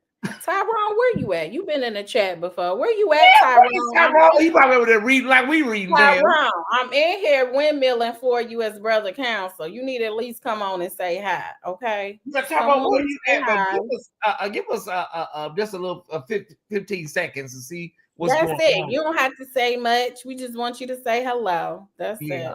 The lawyers are obsessed with me. Wonder, are they all working together? Who, Larry? Oh, the YouTubers and they over there talking about, they over there on the other channels talking about, oh yeah, it's going down. It's like they can take it. Lawyers. I think he's just representing the lawyers may not have heard of you until all of this stuff happened. They're going by, I think, the story of their clients. And so their client, probably was looking at, they pulled up some old video, I guess, talking about Larry. I don't think they said that in this current video of what they're alleging Larry said about some, I just need the file, it ain't gotta be true, or whatever they said. I think they remember they were pulling up old videos. Yeah, that don't even sound like something Larry was. I don't know. That sounds crazy. Who would say that it ain't got to be true? Just file it or something like that. Like, yeah, I don't know. Really, we said, I don't have the energy for a file. I swear, I'm not uploading none of that stuff. Pam said it's just a lot of slides and stuff. Yeah, it's not worth it like that. But I think, really, I think, well, I know that Tracy uploaded it because she was sending me screenshots asking me questions. Okay, so it's Jermaine Jakes, and he claims that he was just trying to be nice as a courtesy. It wasn't threatening. Just trying to warn him not to go on Larry's platform. Don't do it, Dwayne. Don't do it. Okay, so it's that, and then Bishop Jakes' affidavit, and then all you need is Jakes, the son, Jermaine. You need Bishop Jakes' affidavit, and get that extortion letter, not extortion, what you call it, the demand letter, and that's all you need. Don't call it no extortion letter. Huh? He That's ain't what getting they've no been saying it so extortion. long, Pam. It's like that's That ain't no darn extortion. I said it from the beginning. I hadn't even seen it. it's sad though They that also have an expert, though. I didn't read the experts. I think they probably have an expert to basically, I guess, counter what he said, probably. So they do have an expert because I've seen a long resume. his resume is He not a said, I said you can lie in a complaint, but I ain't said that as it relates to this at all. They really fishing. So okay. you saying that people may lie in a complaint, but you ain't talking about it regard. Maybe the way it came out, they made it sound, they're trying to make it sound like you said, you know that it's a lie. And you still talk about it as long as it's in a document. But I think what you may have been trying to say is people lie all the time in complaints, but if it's in a complaint, we are covered by, you know, the defamation. That's a defense, that it's a legal document. So Okay. we can talk about it. So maybe that's what it was and it was taken out of context. I don't know. But otherwise, that don't make sense to just be like, you can just lie as long as it's in the document. Yeah, I'm sorry. I It's don't know cool. I talk nobody. about it. I know you lying, but as long as it's in a court document, it's cool. I don't know nobody that would really just basically say that like that flat out, Pam. I don't know, but okay. So Pam, what do you rate? What do you rate? You like on a scale of 1 to 10, the effectiveness of this reply response? What do you rate it? Like, So if I were to be perfectly honest, I don't think the anti-slap was all that. So I don't think the response was all that. So okay, like it just okay. So is I this? don't I think when you go out like I got all this evidence and I got you know, the biggest thing for me is if you have any type of evidence related to you presenting this to a higher supervisor in the church and you having a meeting, that's important information to have and to attach to a complaint. So you not or to a motion, and for you not to have that, it just kind of took a lot of the air out of what you're saying. Richard, they're gonna say that's his brother, and again, all they did was just throw dirt. See, this is what I don't like is that everything about Jace is squeaky clean. He's making it like he's never done a dang on thing in his life and all of that, but he's pulling up the backgrounds of everybody. If you had a juvenile record, he going to find it. So one of those witnesses, I guess that young blood did use to say, oh yeah, he told me about this. He has a record too. So Jake's has those as exhibits. The guy's record, he was, I don't know what he did, but it was something with a VA, somebody that was a VA veteran or something. I didn't read it all, but he put that man's background too as one of the exhibits. So you got, that's why they said 2 convicted felons, because, and then the brother. And then he's talking about, and then he was talking about, of course, the instability of Richard Youngblood. And if you did reach out for a job 10 years ago at the Potter's house, that, you know, that is a little weird. But again, that may not necessarily negate what he's saying, what his experience is. So I just, when you come for these big people, I just think you should have a bit more ammo than what is being shown. His response wasn't no banger. I mean, I don't feel like, again, it wasn't like people thought, oh, he coming with it. I just don't believe he know who these does are. It's like, no, I don't. He don't know who damn one of these people are. He just, even in Jake's, he said, I think it's a big network that is orchestrating this. So now it's a whole network. Like, who is Who it? are these people? NBC and ABC and WB. Like, who are these people? Who the hell is this vast Jason Bourne 007? I cannot. Listen, and I'm being funny now. Don't be talking about NBC. She said NBC is a part of the web. That's how this stuff is coming. They've been clipped this part. Oh, baby. That's not what I'm saying. I'm just saying they're saying it's a larger network. They don't even have any evidence for the extortion. So now all of a sudden it's a big thing. Yeah. Well, you know what, Pam? You know what? Listen, he didn't put it all in the initial. Said Rico. He didn't. That's what they're basically saying. It's a big enterprise. Tyrone didn't do it the first time around. Maybe he's saving it all, Pam, for the second half. Well, maybe he's saving it for the reply, but that's a Russian roulette because in reply you can only do so much as well. You have to respond to what they said in the response. You reply to the response. And you're not supposed to bring up new arguments in theory. You're supposed to do that in your original motion. Reply is just what it is. You're replying directly to their response. So that if he had any good information, it should have been in the original response. But we'll see. Okay, so somebody inbox and say, "Hey, mother, they did respond in more detail to the allegations in some of the other pages. I don't want the YouTube streets to say you didn't report at all. I don't know the exact pages." Well, you don't know the exact pages. Well, you just went over did you go over the actual motion? I went over the affidavit of Bishop J. So they do have the motion that they responded to. Maybe that's what they're talking about. Okay. I just scanned it because I was actually still on doing my live when it came down. So I pulled it up while I was on there. Okay. But the first 6-7 pages, again, they talked about how much of trash that Youngblood was.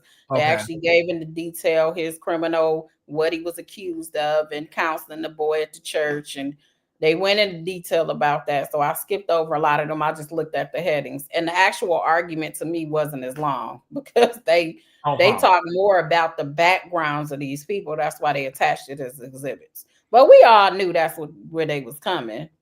Mm-hmm. And so it's a declaration of D Push and a declaration of D Janey. No, I think those are like the lawyers, right? I think the lawyers that when you attach stuff as lawyers, you have to attest to it that they are what they are and got you. The authentication of it. But no, they're talking about probably the actual motion. Like he did respond to the actual motion. And I kind of skimmed it. I don't know. I might go over it tomorrow. I don't know. I ain't. Yeah, again, I never went over his original motion when it was filed 3 weeks ago. I never went over that. So yeah, it's Valentine's Day. Ain't nobody gonna be sitting going through 85 exhibits. I'm not gonna do it. I read your statement, your affidavit, honey, and listen. Let me download Exhibit 1 and see what they say real quick. Let me see. No, not Exhibit 1. It should just be 1 without a number. So it should just be, what are their numbers? It's like okay, it's Exhibit 1 through 20. It shouldn't be an exact exhibit. So if you have 37, it should be the only one that doesn't have a dash next to it is the actual brief. So when you look at the list, it'll say 37 all the way at the bottom, but then at the top it'll say 37-1. Those are the exhibits that are attached. Okay. So I did that. It's 37. I got 37, but is there update? Now let me try to update it again. That should be the actual motion, the response. Okay.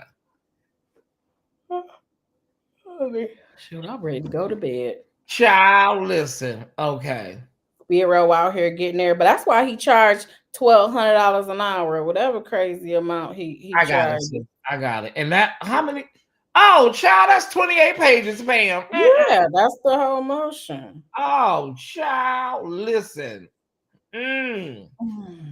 We'll understand it better by and by, Time Squad. We'll understand it better by and by. We just gotta wait for Dwayne and see what Dwayne and you know what the other side is gonna do next Friday. We'll see what happens. I can't believe Jake. The more I'm looking at this, I just don't think Jake should have even filed this.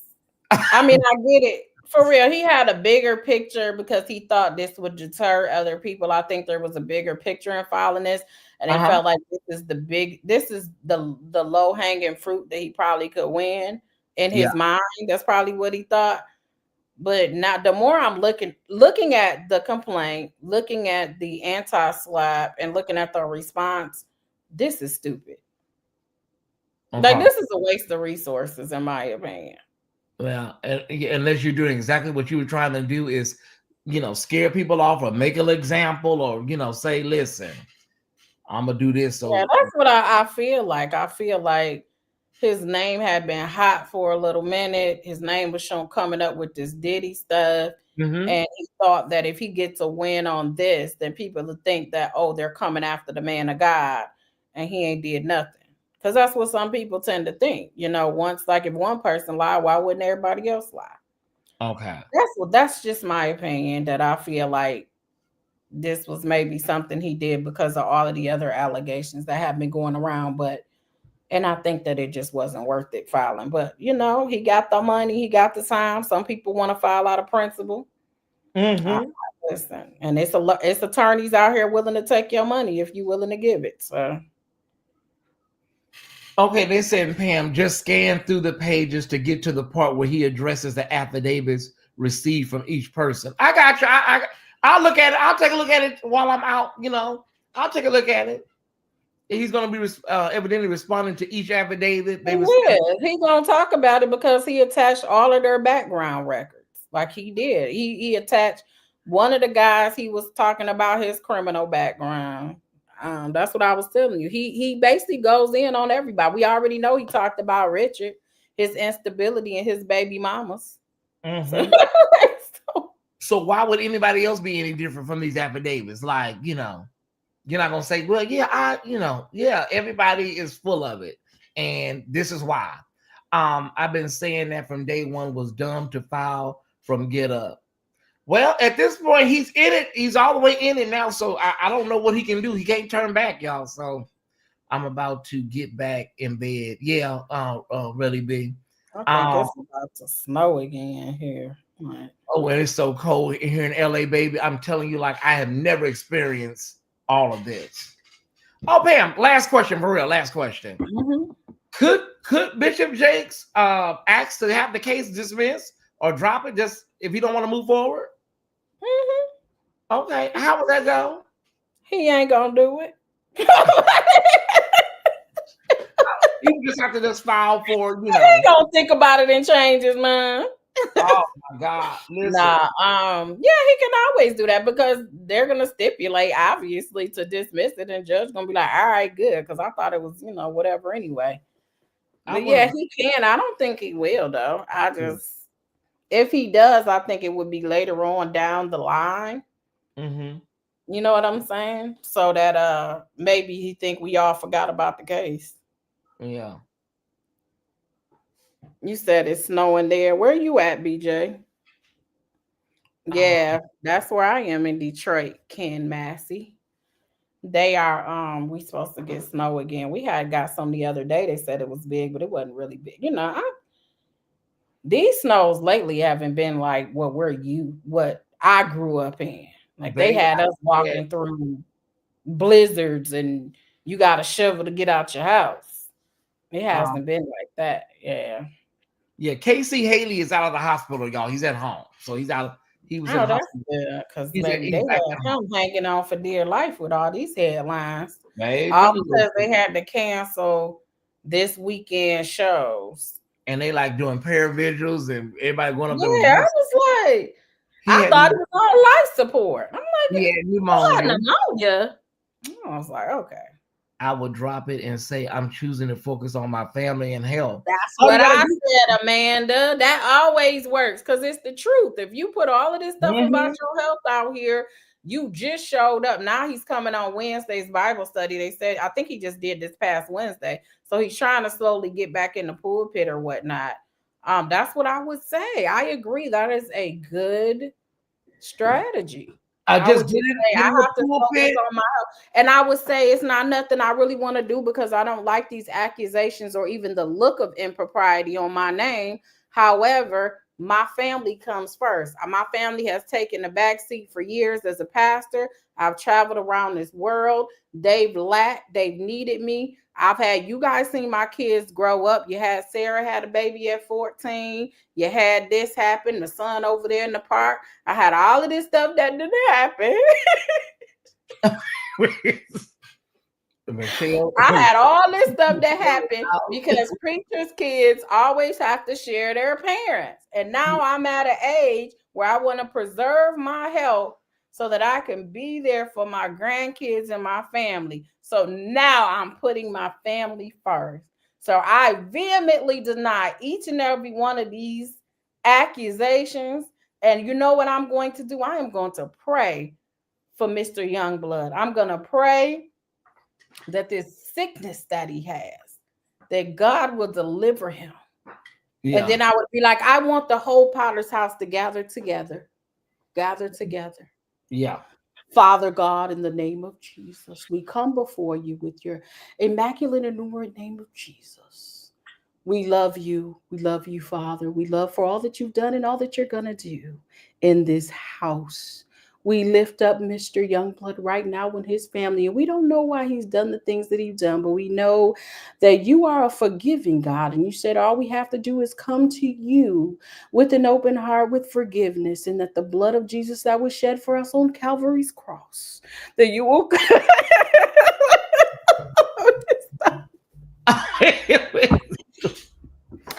You better call him. I said a prayer for real. I said, hold on, I'm on live. Yeah. Whatever he's going through, loose it. Loose him. Loose your hold. In the name of Jesus. No, then you gotta have Sarita.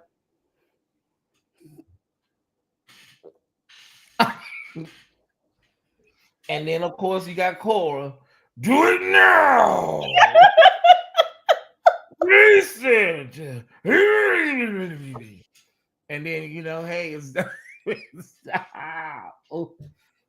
Listen, all we can do, y'all, is wait until next Friday. Yeah, of course, release it now. Or gonna be like, release it now. Hallelujah. I'd be like, why does she be doing that? But stop. Release it now. Release Dwayne. Sarah said, I thought we was for real. Oh my God. That prayer, Pam was praying. Dwayne might have had a breakthrough tonight.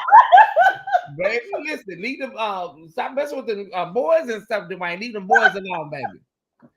Let the babies alone. Don't do it. Don't do it. Oh, release it now. Y'all know Cora be just Stop, I can't breathe. okay, so stop.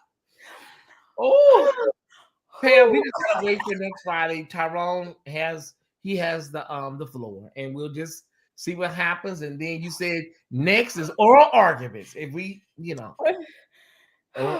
that's what we're gonna wait for. That's what we're gonna wait for. Thank you so much. I love you, Ty Squad. I love Thank you too, for all sis. of the I'll talk to you in a laughs, bit. as always. All right, we'll talk soon. Bye-bye. Bye, sis. Well, I cannot. Oh, well, y'all listen.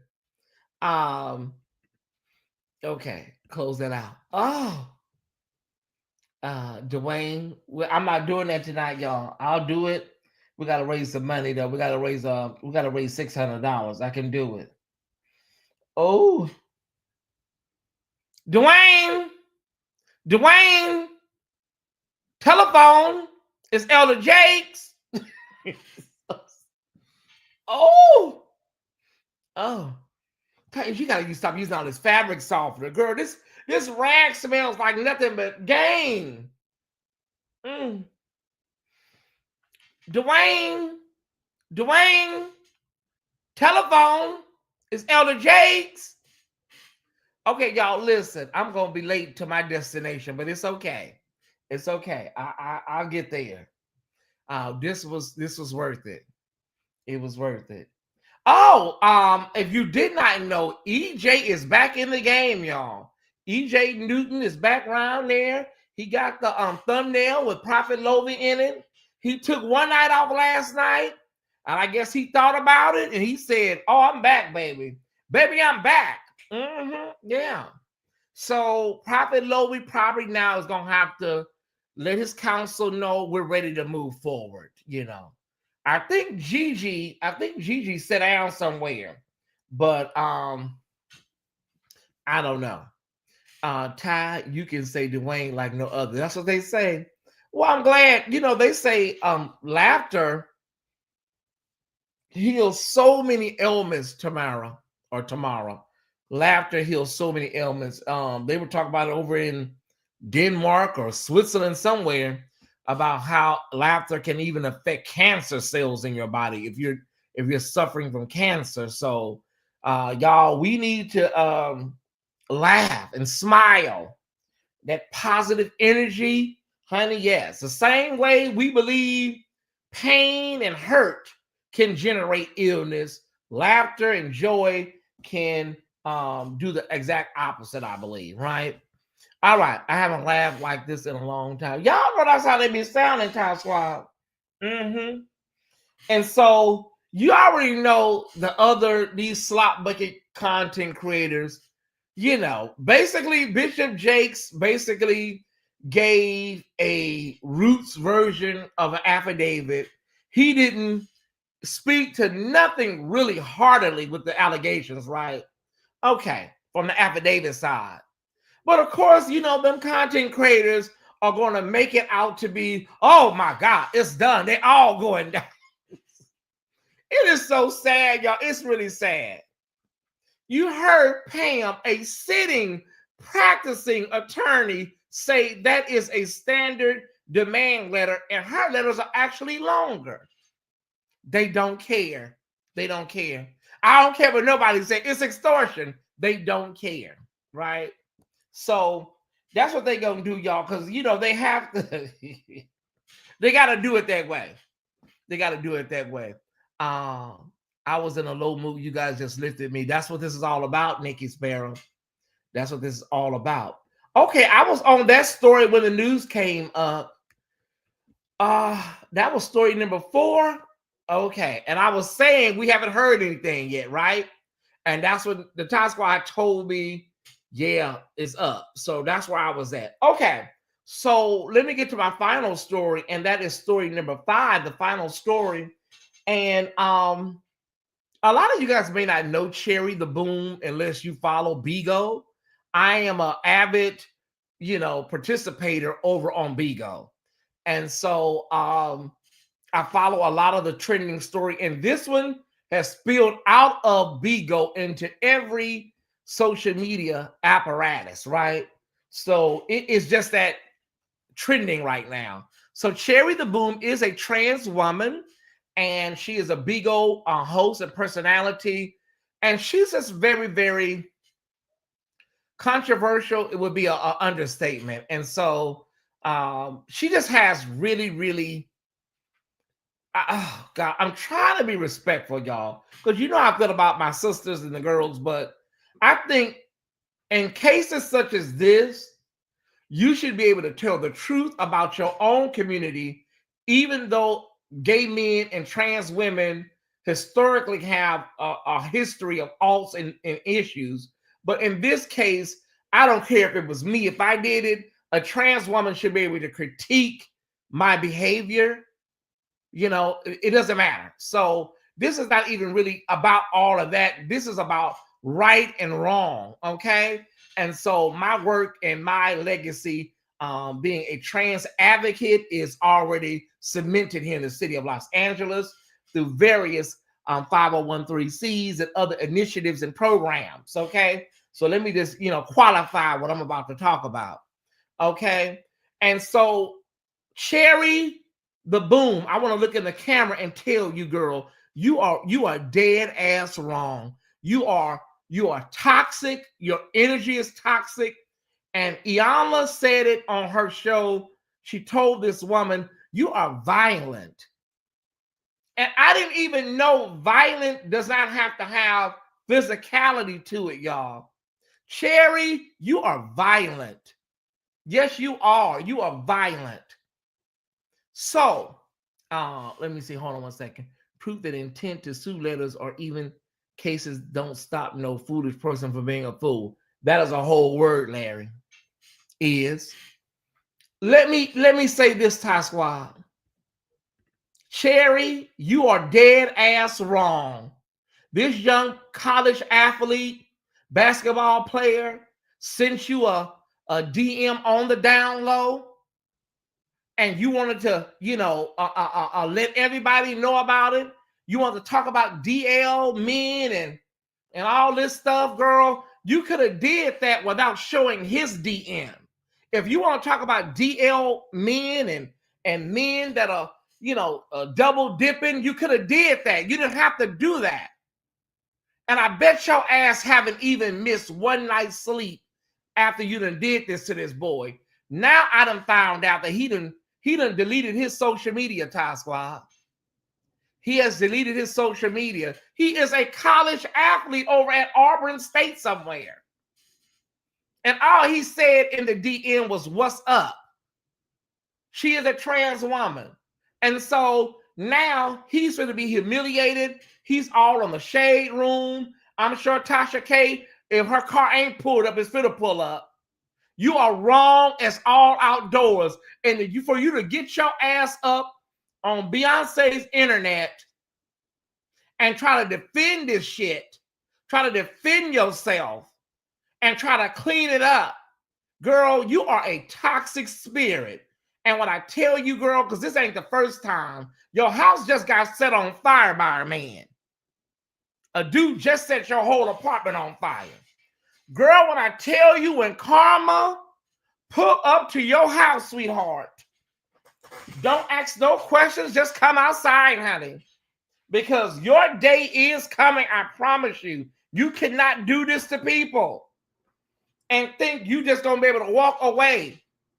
I don't know this young man. This boy could wind up doing self-harm or hurting himself because you want to sit up here and play on the internet and clout chase for clicks and views. It's okay though, girl. I promise you. I promise you, girl. We will probably eventually read something about you and it's not going to be pleasant. That ain't a word curse or nothing like that, baby, because I don't speak into people's lives like that. But the way you going, it's all right. It's okay. The young man did not deserve what you did to him. Did not. How many likes do we got, Ty Squad? He didn't deserve this. Thank you, Christian, for 888. Thank y'all so much. It's okay. It's all right. I'm praying for the young man. I can't imagine what he's going through in college. In college. And now they all probably going to say, oh, you was in a transgender DM? Girl, if you want to talk about a DL man hitting you up, talk about it. Why don't you screenshot his DM and show it to the world? That's the problem with Sydney Starr and all y'all from that Zeus baddies energy. Y'all all think y'all going to be, you know, the biggest star, and you're not. You're going to always be relegated to Zeus and all these slop bucket channels and shit. You're never going to be nothing other than on Bigo screaming and hollering at the top of your damn lungs. Because the energy you put out in the world is not conducive with you getting any further. You thought you was doing something. If I could talk to this young man, I would tell him, keep your head up, brother. You're going to be okay. It seems like the end of the world now. It's not. Live and learn. And if there's any man, straight man, and you see what she's done to this brother, and you take your ass around there and get in her inbox, if you talk to her outside of any type of normal proclivities, then baby, listen, it's on you. It's on you. You seen what she does and what she's capable of. It's on you. I like the way Tyesse Madison, when Sydney Starr did what she did with Tasha K, Tyesse Madison said, girl, it's okay. It's all good. I'm done. I'm done with her. Tyesse Madison said she put it in her contract. Tyesse Madison said she puts it in her contract now where she cannot, Sydney Starr and her can't be on the same project or the same anything. It's in her contract. It's in her writer.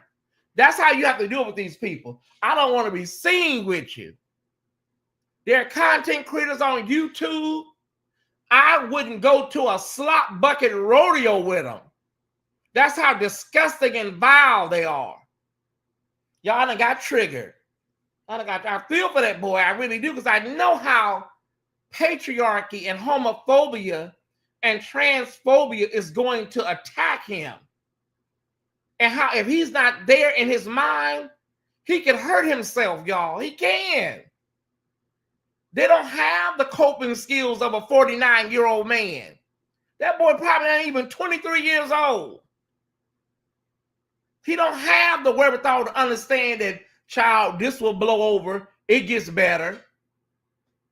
That energy is going to come back to you. I heard Larry Reed talk about this, Ty Squad. I heard Larry Reed talk about this. Let me say this and I'm going to go.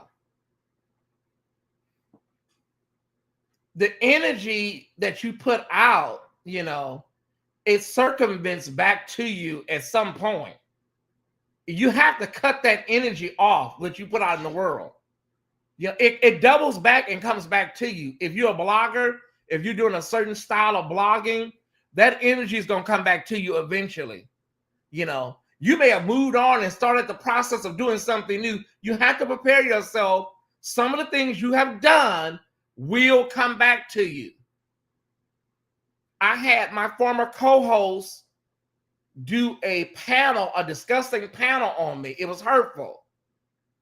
And I was in that bedroom right there in my feelings. I could not believe he would do that to me. I was just, what?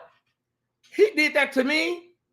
I was in that bedroom right there on my bed in my feelings because of what he did. And as sure as I'm sitting here, the Spirit told me, what you experience, you have done that with him to other people. What he did to you, you and him have done that to other people. And I had to snap up out of that, y'all. I snapped up out of it real quick. I was like, okay, I got it. Well, thank you. You know? And so that's why you don't really see me you don't see me do panels and stuff. I'll read you solo. So you don't see me do panels, y'all. People think they've gotten away with doing horrible things. Listen, you got to pay for some of the stuff you've done. You got to pay for it. It's going to come back around. Just prepare yourself. Prepare yourself for it. When it come back around, take your spanking from the universe and do better. You know, because you can't get away scot-free. I don't care if it's helping somebody at your job get fired that was good to you. You know, or somebody to help you get your start and you participated in their demise. You may get a whole nother job and then you may lose that job. The energy that you put out is got to come back to you in some kind of way, y'all. I'm sorry. It has to. Okay? And Lord knows you can give a good old, yeah, I mean, listen. People was shocked at me that I didn't really go in on the old man in San Francisco. People were really shocked, like, Tyesse, I can't believe you let that man and do all that. He got your name up there. And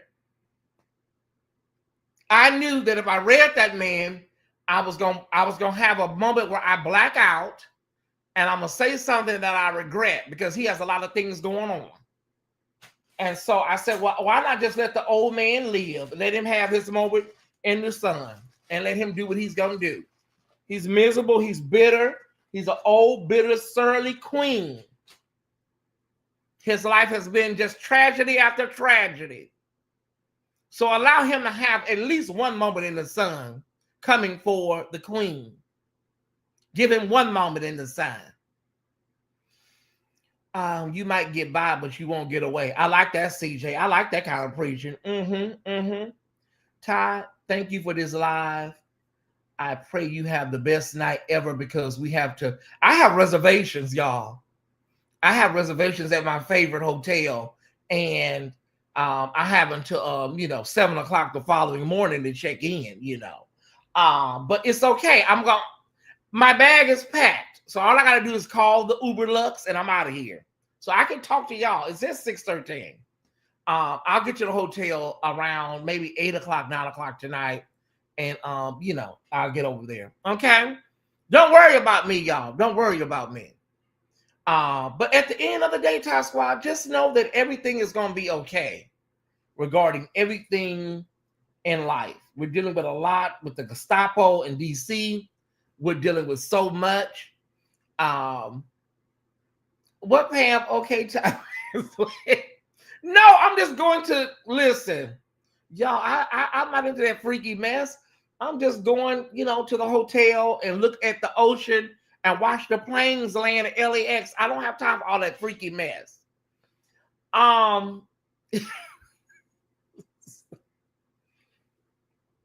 My mama used to say every dog has its day, and some have two SB2, and some have two. But we got a lot going on in our world, Ty Squad. We got a lot going on in our world. So let's just be mindful. Let's just be careful to take care of ourselves. Self-care is really important, Yeah. When I look at EJ Newton, and when I look at EJ Newton and I see Gigi, and how you watch somebody and they walking into something, some things are avoidable. There are so many things out here that are avoidable, and learn how to do that, Ty Squad. Learn how to walk away. I wish I had learned the gift of walking away and turning off. Okay? I wish I got that gift early on in my life, the gift of just turning off and just saying, you know what, y'all got this.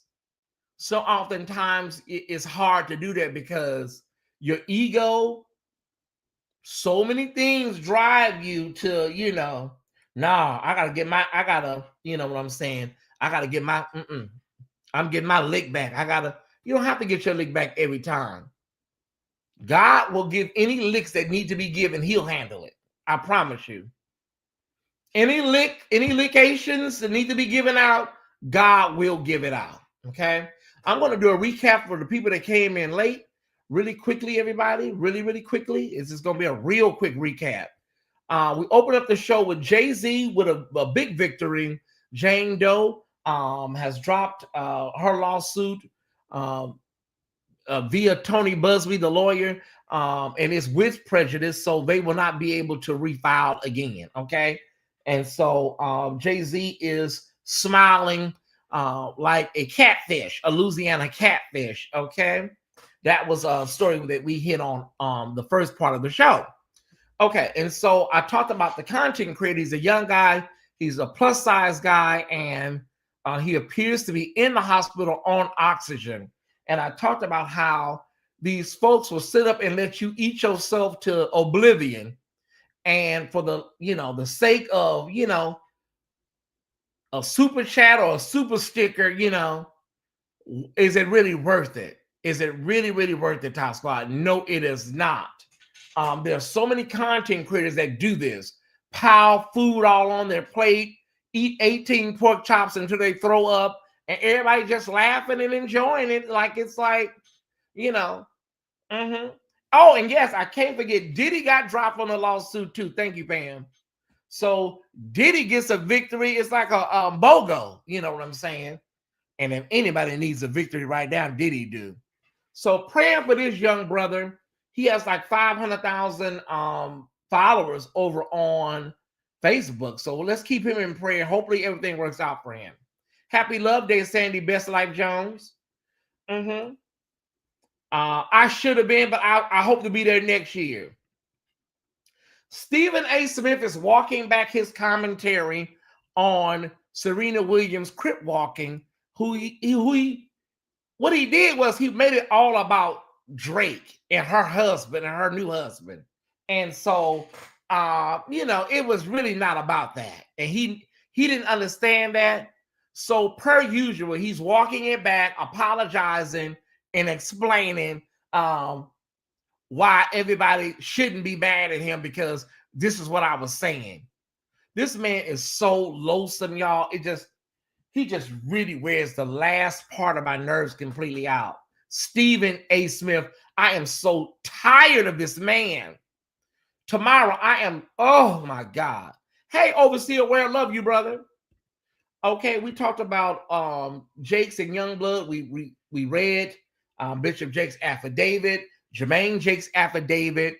We also, Pam walked us through expertly through the demand letter, not the extortion letter, the demand letter. And so we walked through that. And then there are other exhibits, too many for me to sit up here and download. I ain't doing all that, right? All right. And of course, y'all, Cherie the Boom. Cherie, they are dragging you on Twitter and you deserve to be dragged. Okay? Yeah, you deserve to be dragged. Thank you, nephew. I appreciate that. Thank you so much. Thank you so much. Safe travels, happy love day. Yes, indeed. Thank you. I appreciate that. Listen, there's a love offering tonight that we're asking everybody to give tonight. We're asking everybody to give $14.14. Okay. Today is February 14th. Okay. February 14th, we ask you to give 1414 or make sure the number 14 is in your donation. Okay. 1414 is what we're asking, or just make sure the number 14 is in there. Okay. $114.14, something like that. All right. All right, y'all. Okay. I'm gonna sit here and talk to y'all a few more minutes. My bag is packed. All I gotta do is just call the Uber. So I'm gonna sit here and talk to y'all till the numbers go down. I can do that. Okay. Hold on one second. I'm gonna sit and talk to y'all till the numbers get down to like maybe 250, somewhere in there. I know that's not gonna happen, but I'm gonna see if it happens. Yeah, the slot bucket content creators, they live. They all live. They ready to go. Oh, she got off the air. Oh, okay. She probably couldn't spin it. Oh, she got her ass up off the air. She probably couldn't spin it good. Okay. I appreciate the recap because I walked in super late. Well, I'm always glad to give a little playback because listen, tonight is Friday Night Live, but because it's Valentine's Day, y'all, I figured a lot of people may be out to dinner or maybe on getaways or relaxing tonight. I'm so sick of people doing the moonwalk. Oh yeah, it happens. Backtrackation. I appreciate. Okay, I read that. Stephen A. 2 seconds away from being disowned by. Yeah. They need to pull his black card, y'all. They need to pull his black card. If y'all haven't seen my new show today, In the Know, go by and watch it. We had a great conversation. Thank y'all for these 1414s. I appreciate it. Thank you so much. I appreciate the 14. Wow. If y'all haven't seen In the Know, please go by and watch In the Know because we talked about a little bit of everything, y'all. Okay, Sherman, I got it.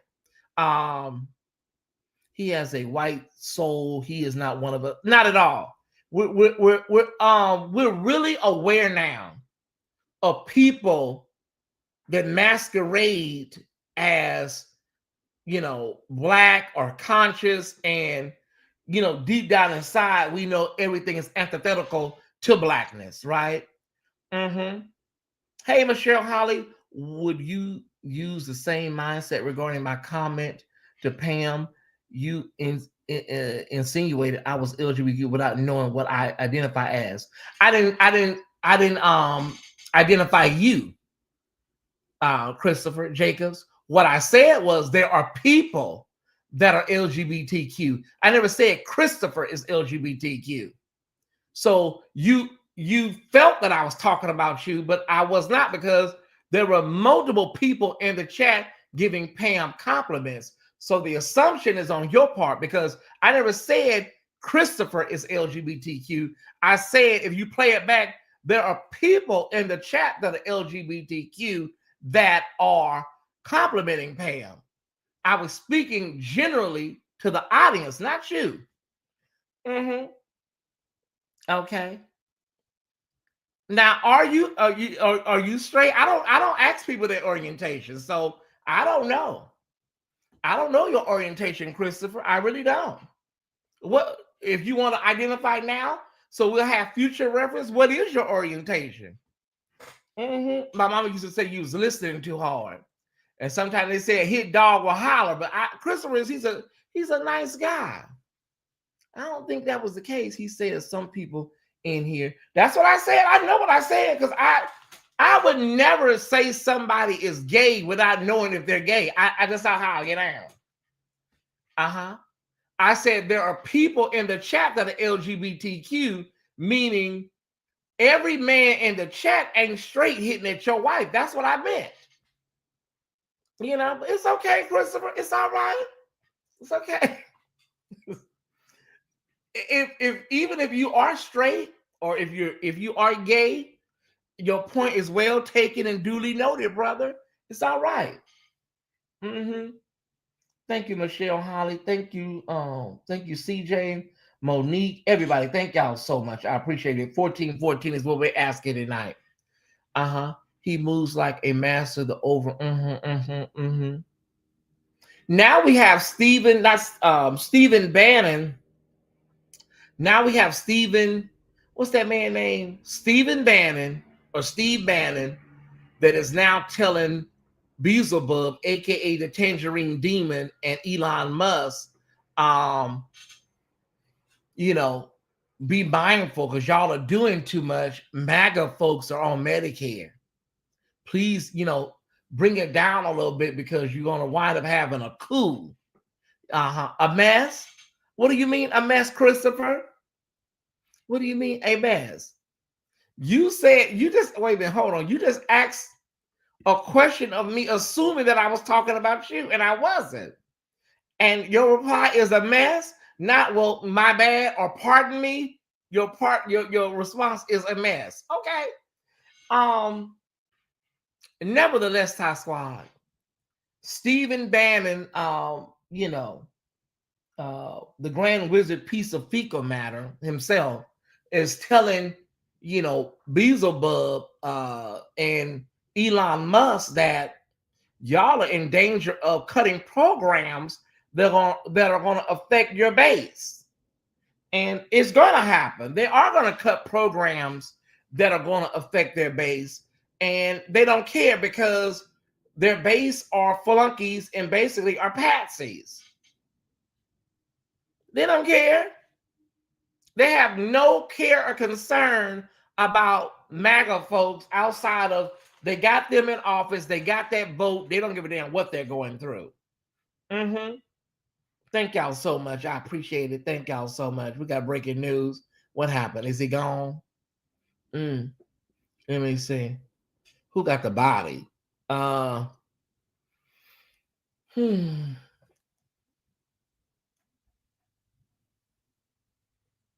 this is from CNN. Okay. Brump. Okay, we're going to call him Brump. Signs executive order to block federal money from schools, universities with COVID vaccine mandates. I cannot, y'all. I cannot. So that's his thing he's going to do now, y'all. Sit there and just do this all day long until he wears everybody out. I'm not trying to scare nobody, but God forbid if there was God forbid right now if we have a pandemic right now and you got a whole whack job. You got a whole whack job over there as HHS secretary.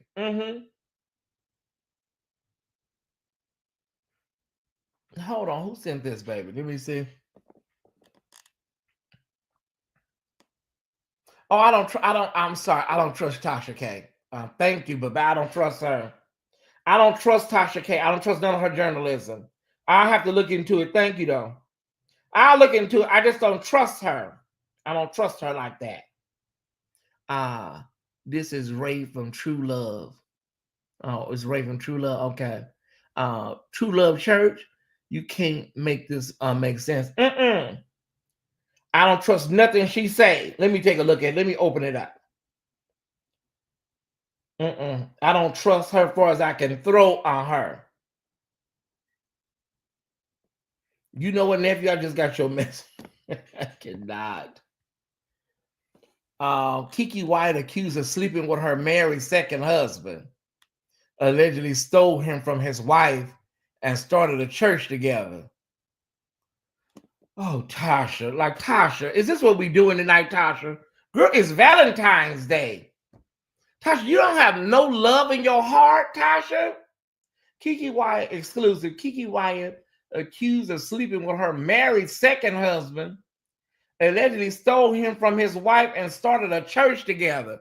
Oh, what's that woman named Tasha? I'm not doing this. I'm going over to the hotel and look out the window and look at the seagulls and stuff. I'm not doing it. Oh, Jesus, y'all. This is too much. Let me see. Entangled in a shocking family scandal. And if that wasn't enough, the two reportedly started a church together. The story is still developing, so keep those notifications on. Oh, she finna give Kiki the Tasha K treatment, y'all. Mm-hmm. Tasha K must really be, yeah. If you look at Tasha, if you look at her, there's nothing there. Look at her eyes. Look deep in her eyes. People like that scare me. There's nothing there. Go like this. Ain't nothing there. Just blank, soulless. Her husband don't want her allegedly. Oh no. Oh, wait a minute. Let me see what happened. Oh, my God, today. Kiki, honey, listen. They say you the black octo mom, but I'm not one to okay, wait a minute. Who is this over here? They say she's the new octo mom. Thank you, Ray Ford. Thank you, brother. I appreciate it. Sorry for calling out government names out. Let me see what's going on. Let me go to Kiki page. Let me go to Kiki page. Y'all, I'm trying to watch this. I'm trying to watch FRIDAYZ, y'all, because they say some hot scenes in there with that man. But y'all, I'm trying to hold on. But FRIDAYZ, it's just a lot, y'all. It's a lot. Kiki, let me see what Kiki talking about. Kiki, you need to come outside, baby. You need to come outside with your good butcher knife toting ass and tell us what the hell is going on around here. Mm-hmm. Okay, wait a minute.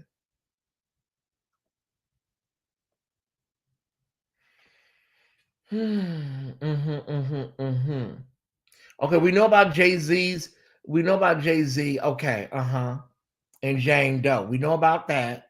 I talked about that. Casey, I think he got out the hospital. They discharged him. They sent him home with some antibiotics and some juice. And then Jodeci cancels NYC Valentine show. They gotta cancel it. Casey is like Coco of SWV. Terry Ellis of En Vogue. You know what I'm saying? Patti LaBelle in the Bluebells. It's you can't have that group without that person. You can't have Jodeci concert without KC. You can mix and match them other people. Like if something would happen with SWV, Coco and Taj could go out there together, and Lily got the flu. Like even with LaBelle, with LaBelle, you can't have LaBelle without Patty. It's not gonna work. I'm just saying, y'all. It's just that's how it is. Okay. You have money from Zelle. Thank you so much, everybody over on Zelle. Y'all, this is a Friday night to remember, huh?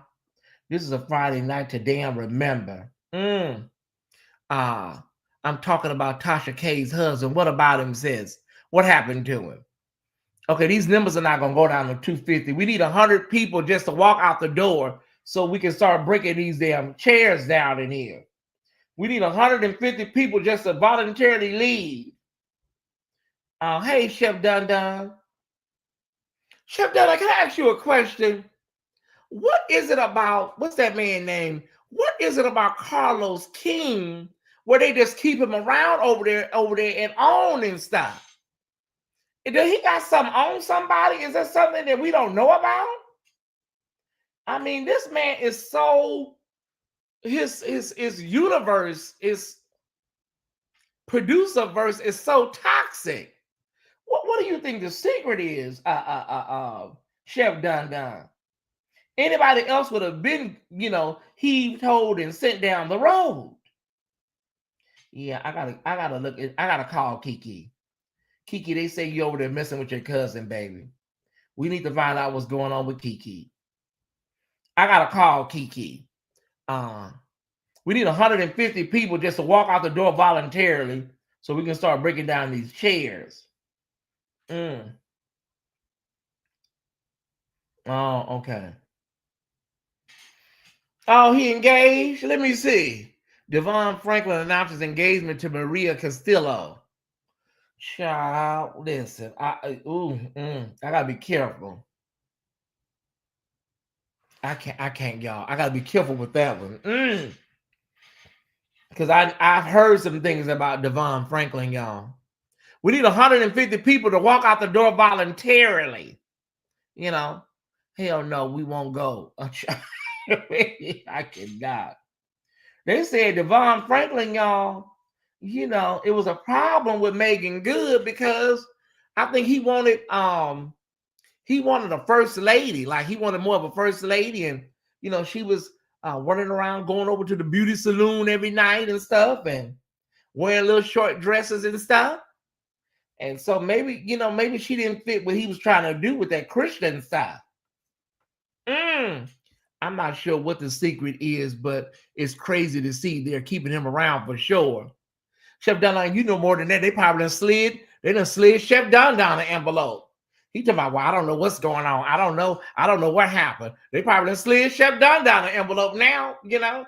Now he talking about, well, you know, I'm not sure. I don't know what's going on around there. They probably done slid him some up under the door. You never know. Just came back. I missed something funny. I can feel it. Oh, I'm just going through some of these headlines. But Tasha K is reporting, somebody just sent it to me, that Kiki Wyatt is going with her second cousin, and they went around there and started a whole church together. Yeah, this is Tasha K. I don't trust none of her journalism. I'm sorry.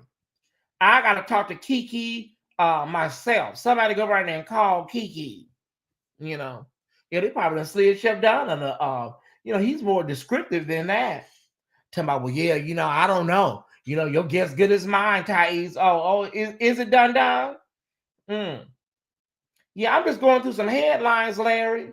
A few of the headlines of the day, hoping 150 people leave, but people are not really leaving, you know. KC had pneumonia.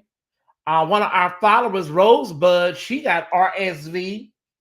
You know, people don't wash their hands. People be sneezing and hacking and shit, you know. Y'all got to do better with this hygiene. I'm just looking at a few things here, Tospa. Don't mind me. Don't mind me. I'm just looking at a few things. Phaedra skips Married to Medicine season 11 reunion after exiting the series for Real Housewives. Well, she don't have to go over there. You know, she probably went where her main envelope was coming from. So Phaedra skipped the Married to Medicine season 11 reunion after exiting the series for the Real Housewives of Atlanta reboot. I don't blame her. You go where the main envelopes is jumping off. They probably gave her a fresh envelope for the Real Housewives of Atlanta. You ain't in no hurry to get to the hotel, so we still hang around. Child, I'm gonna get up out of here though. Tomorrow I'm gonna get up out of here. I gotta go. I gotta get up out of here because I gotta go all the way across town. LA traffic can shock you. I talked about this last night. in Patreon, y'all. I can't believe Rihanna. I would have to go to my other brand and see if them pictures are still over there. I got to go to my Patreon brand. Let me switch brands, y'all. I'm the only content creator that will switch brands live on the air. Hold on, y'all. Hold on. I'm the only content creator that'll switch brands live on the air. Oh, I don't have them on the.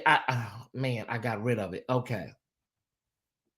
What was that? Okay. Hold on. I do got it. Oh, good. Y'all, okay, I just want to get this picture. I'm the only content creator that'll switch brands. I'm over in Patreon right now, y'all. Look. Look at Rihanna. Look at her. Look at her over there. I can't believe she took them kids out in that rain yesterday like that to this man's trial. Oh my God, it's like Rihanna. What is you thinking? This is baby mama behavior. This is like, you know what I'm saying? Project baby mama behavior. She all down at the courthouse and stuff with the kids, little babies out there. This is horrible. I can't believe this, y'all. I just can't believe it. I'm sorry. Rihanna, you are a billionaire, and you down here with this slop bucket ass behavior with this man. And he not even, you know, they say he ain't even got it like that. Y'all seen that sex tape, Ty Squad? You know, let's be honest, no shade, but she didn't give nothing but to be at the reunion. Oh, okay. Chef Dundon said, yeah, You really didn't do too much anyways to be at the reunion, so you could have skipped it. She is his baby mama. Well, yeah, technically. I don't look at her as baby mama. I look at her as Rihanna, patron saint of, you know what I'm saying, of pop. I just can't see her as a baby mama. She's Rihanna to me, BJ. Okay, wait a minute. You down here at the courthouse? Who is that? The grandmama, the nanny? Who is that lady right there with that bun on her head? Who is that lady? Your husband going to prison, Rihanna. Your husband's going up to the tank. He's going up to Sing Sing. Wait a minute. Those that ain't got no boob, we watch the internet and oh my God. They say Happy Singles Day, Larry. That's what they say, Happy Singles Day. Yeah. We had fun last night in Patreon. Yeah, we talked about the rumors about Keon and Shawnee. This was my intro last night. We talked about Keon and Shawnee. I don't know. I don't know, y'all. I don't know if it's true or not. You know, listen, I'm out of it.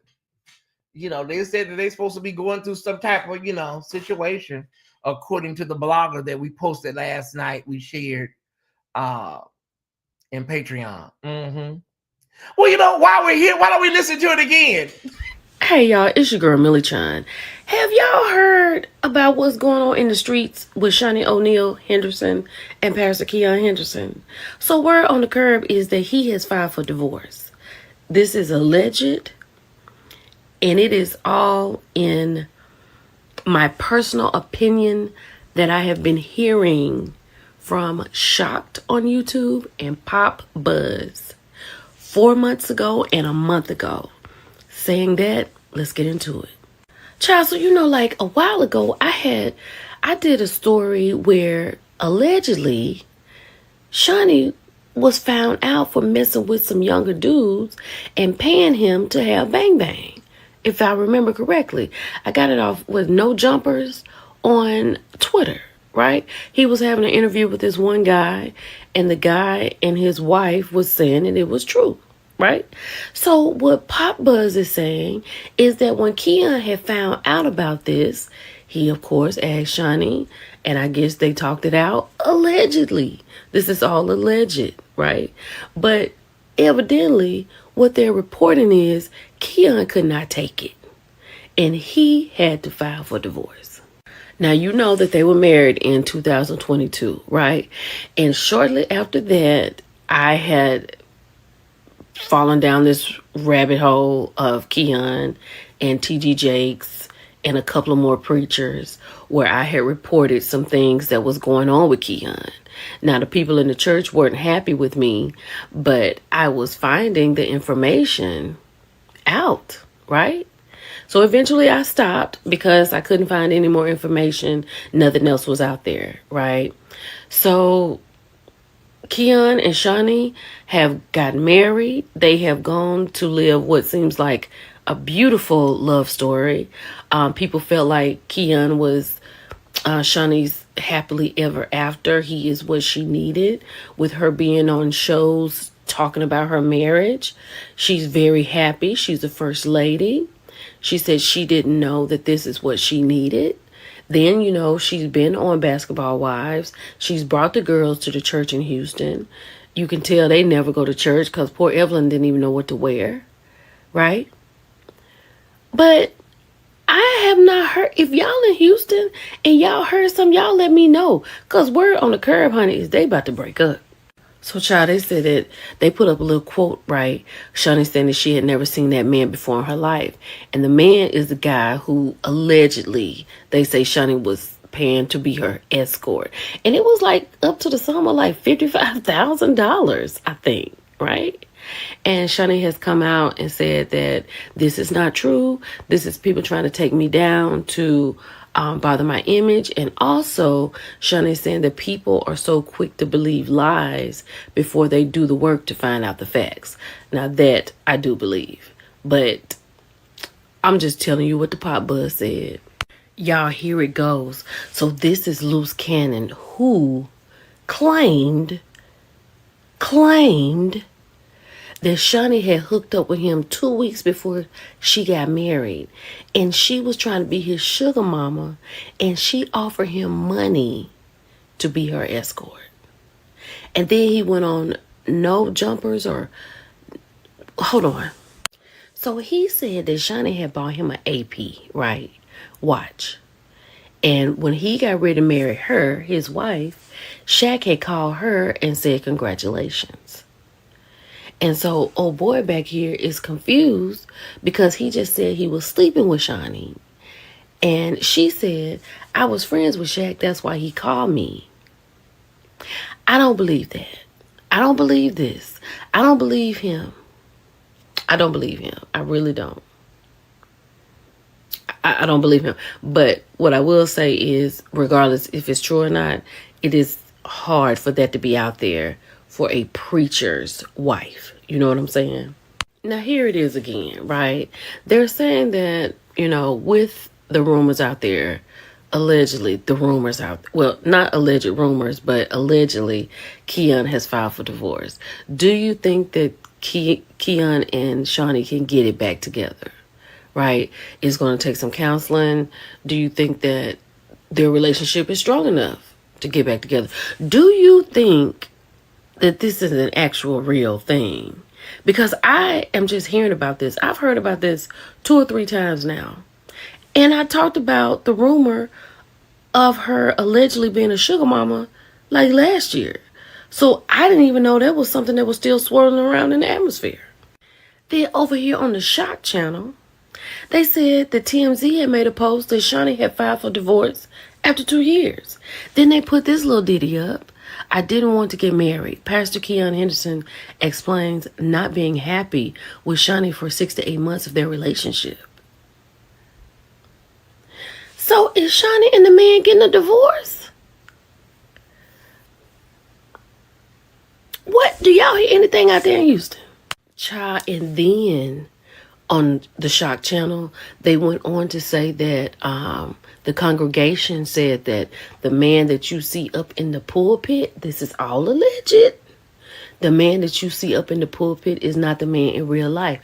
Now, when I was going down that rabbit hole about Keon, I had found his first wife, not the woman he was married to before Shani, but the first wife he married in Indiana.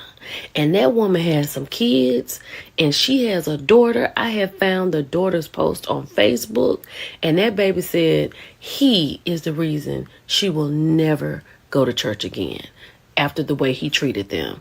Now, honey, I wasn't in my interview bag in them days, and I wish I was. But she said a lot. She said that he was horrible to her mother, and he was horrible to them. So,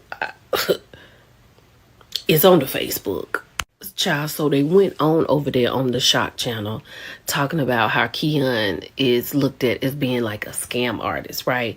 The people at the church don't trust him. Now, you know how he got hit by the hurricane and he wanted his parishioners to pay like what, $2,000 some odd dollars to make $4 million. They've been questioning his fundraising attempts. Now, this is very true because we have all seen this, the way he was preaching about you shouldn't give to the poor, you should tithe to the church. And the people are questioning him and his financial abilities and basically his ethics as well. Now that we know to be true because we've seen that all over the place. So there's that. But they went on to say that Shani's being very tight-lipped, right? And she made a cryptic post on her Instagram. When trust is broken, everything falls apart. And went on to say that Shani has been talking to her legal team. And when the divorce was announced, has a divorce been announced? Like, that's what I'm saying. Like, I don't know if I trust the Shock channel on YouTube. Because I haven't heard that, right? There are a few things that I do believe, but there's a lot that I don't. But what do you believe? Do you think that Shani and Keon are headed for divorce? Has Keon filed for divorce? Do you think he couldn't get over that rumor that was out about her paying for an escort 2 weeks before she married him? Because that can be a lot. And like, could it be a financial situation? After the hurricane, it seems like Keon kind of changed, right? He just seemed to talk differently. So I don't know. Y'all let me know what y'all think about this. Because I really haven't heard a lot about it, but it seems to be out there. And like I said, it is all alleged. It's your girl Millie Chan. I'll talk to y'all later. Bye. Girl, Millie Child, she wears me thin. She always asking a question. What y'all think? What y'all know? Girl, we watching you. And they was in last night in Patreon telling my after the show, telling my, oh mother, I know you're gonna crack this case open. I'm not cracking shit. Keon and Shani don't even look like a couple to me. I don't get couple vibes from them. It just looks transactional, you know. So she messed up her monthly payments. I don't believe Shani was paying for loose cannon.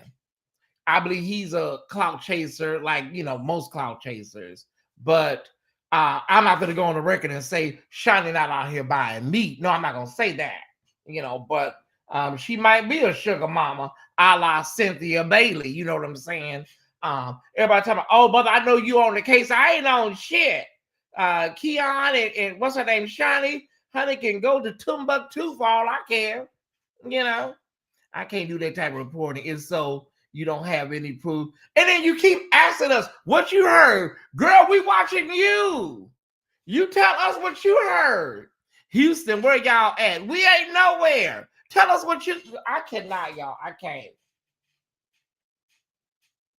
At the end of the day, Ty Squad, Shani and Keon, some people are really saying that they see cracks at the seams, but that's all perception from the outside looking in. What you see as cracks at the seams on social media does not mean that there is a marriage in crisis. Being in Houston, and I know people that attend, I haven't heard any of her allegations. Oh, you haven't? Did you go to Lighthouse? Did you go over there to the church, Christopher Jacobs? Am I okay for asking you, do you go to Lighthouse? Have you seen any signs of distress? Is it okay if I ask you that? You know.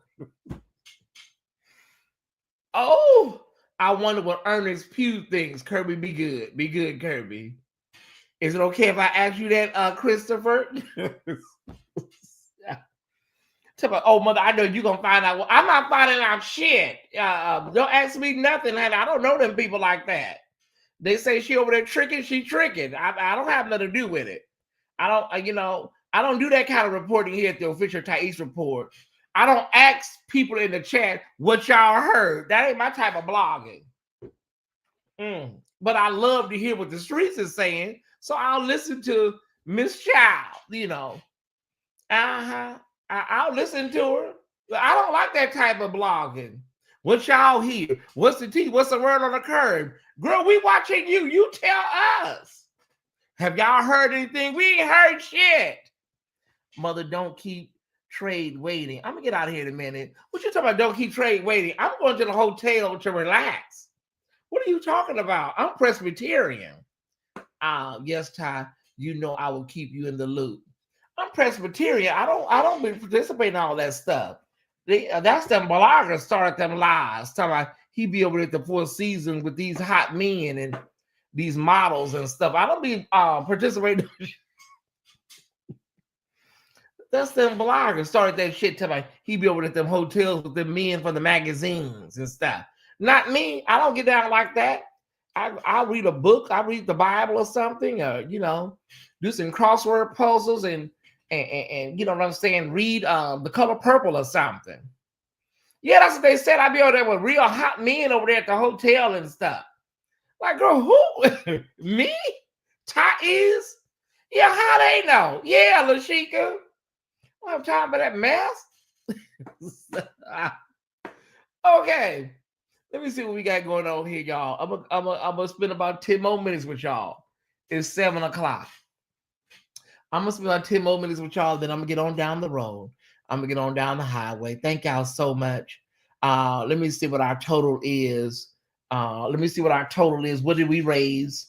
And I'll give you a total. One moment, task squad. Okay.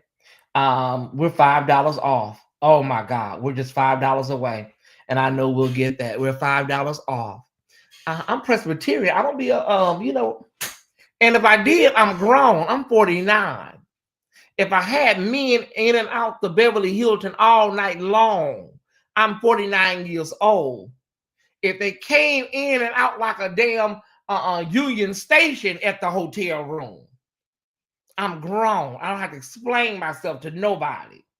Yeah, we $5 short, y'all. Everybody move quickly. Put something in the collection plate. There it is. Is it coming in? It's almost there. We all know 10 more minutes can turn into 2 more hours. No, it's not, because I gotta eat. And don't let Felton hear you talking like that. Oh, child, Bishop Felton. Bishop Felton is a strict Bible literalist. When it comes to the Bible and sin and stuff. Yeah, and if I did, what's the problem? I'm grown. These bloggers don't like to talk about what they do. Like the one that say he don't ever, y'all know what I'm talking about. I don't talk about him no more. But is he gay? Is he straight? What's his tea? We don't ever see you with no woman. We're going to miss Felton Fridays today. I don't know what Bishop Felton at. I don't see him on Facebook. He ain't lying. I don't know what Bishop Felton at, but if y'all talk him up, then I'm gonna get stuck. So when y'all say his name, he pops up. Yeah, that's my business, Lashika. Yeah. Wait a minute. We're going to miss Felton Fridays. I read that period. Yeah, that's my business. That would be your business. Yeah, like I'm some type of. But they made me out to be like I'm some type of thought. Like I'm some type of slut bucket. You know what I'm saying? And I know better. I'm pure as the day is long. I'm pure and wholesome. Let me see. I gotta go back over here real quick, y'all, and check something out.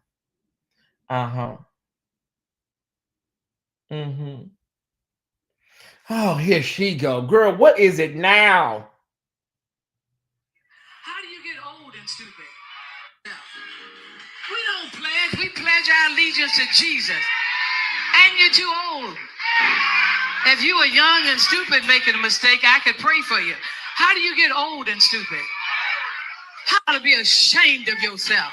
We don't pledge. We pledge our allegiance to Jesus. And you're too old. If you were young and stupid making a mistake, I could. First Lady rebukes Bishop William Murphy for pledging to Omega Psi Phi. Yeah, I don't know if they give Bishop William Murphy a hard time, y'all. They give him, thank you, whoever sent it. They give Bishop William Murphy a hard time. Yes, they be over there doing the cat daddy and the stanky leg at the church and stuff. They be, doing the doo-doo brown up in the pulpit, but outside of that, and there was a woman in his bathtub one time. But outside of that, he don't bother nobody, Top Squad. You know what I mean? You don't carry that energy. Oh, thank you so much, Larry. Thank you so much. I'm glad I don't carry that energy. Thank you so much. Felton probably somewhere getting felt on by his wife. Boom, boom. Might show up to save you from yourself. Bishop Felton was kind of like witnessing to me at one point. He was like, what do you believe? Do you believe? I'm like, wait a minute. I already got it, Bishop Felton. I don't have to go get it. Like, what do you believe? Do you believe Jesus Christ died for you?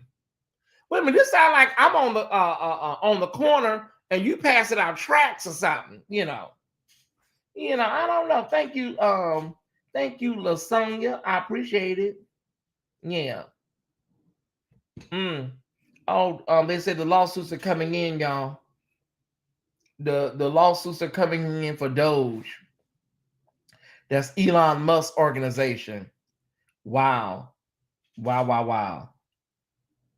The lawsuits are coming in. I expect more lawsuits. I do. I expect more. Okay. Okay, Greg, I'm gonna play this. Greg just sent this, y'all. Okay, Greg just sent this. Let me play it. I'm not gonna play it. Look, Greg just sent me this, y'all. Today is 6:44 p.m. Okay, Greg, I'm gonna play it, baby. He loves all this political stuff. I'm not trying to get caught up on here. Hold on, I'm gonna play it. I'm gonna play it, Greg, and then we out of here. Okay, Greg Fields, I see you, brother. Okay, that's my political brother. Okay, let me see. Hold on. We can't be here all night, y'all.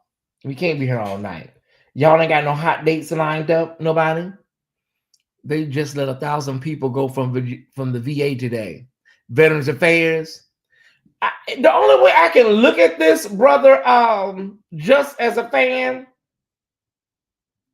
or sister, just as a fan, the only way I can look at this is like they're trying to sabotage America into some type of Handmaid's Tale dystopian. I don't know. It just seemed like everything's being set up to fail. Like, you know, to the point where we're going to be dependent on some things for some things, you know. So I don't know, y'all. I don't know. I don't know where we're headed. We got some dark days ahead. I know you said, not you, Martin Luther King. No, I'm not Martin Luther King, but we got some dark days ahead. He don't think you saved because you gay, but he likes you spoke up for him. Oh, well, maybe that's it. Okay. Mm-hmm. He don't think I'm saved because I'm gay, but he likes you spoke up for him. Oh, okay. Well, listen, you never know. You never know, Larry. You never know the rationale. Okay, I'm trying to get this video uploaded over here. Am I still on Patreon? Yeah, I'm still on the Patreon. Okay. Okay, I'm still on my Patreon from last night. Let me get y'all look at a slide while I get one of these videos uploaded so we can see what the hell is going on. Okay, y'all, this is James Cleveland's old church. We talked about it last night in Patreon. Look at that church while I get this video uploaded. That's James Cleveland's old church. It's a big lot now. Okay, y'all look at that church while I get the video uploaded, okay? Yeah, it's a big lot. That's the church. It's going to be probably going to be an apartment building or a beauty salon. Okay, the thing that I upload. Oh, child, here we go. So the video didn't upload. Let me try something else. Okay, hold on, child. Oh, girl, it's always something. How did the video not upload? Okay, copy link. Oh, child. There it goes. Now it's uploading. Okay. Okay. And the video ain't that long, so I hope it's impactful. Greg, the video is only 44 seconds. I hope the video is impactful. It feels like they're trying to sabotage America. Yeah. It's given, yeah, very much that tea. James Cleveland didn't really put everything in place the way it should have been in place. So now it's a big lots, and now it's for the, you know, well, it used to be a big lots. Okay, now it's just a mess. Okay. I'm waiting for this video to upload, y'all. Hold on 1 second. Okay, I think we got it.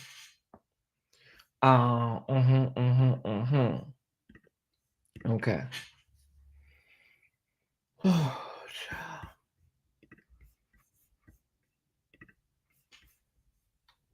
Greg, I hope this video is powerful. I hope it's powerful. That I hope. We're defending the Constitution. We took an oath to the Constitution, not to a man, but to the Constitution. And let me just say to the brave soldiers, the amazing individuals at the Southern District of New York, Danielle Sassoon, she's a profile in courage. What do you think about Mayor Adams having said that? So at this point, there's a number of discussions going on. There's discussions going on the state level. There's a number of discussions going on the local level and private discussions.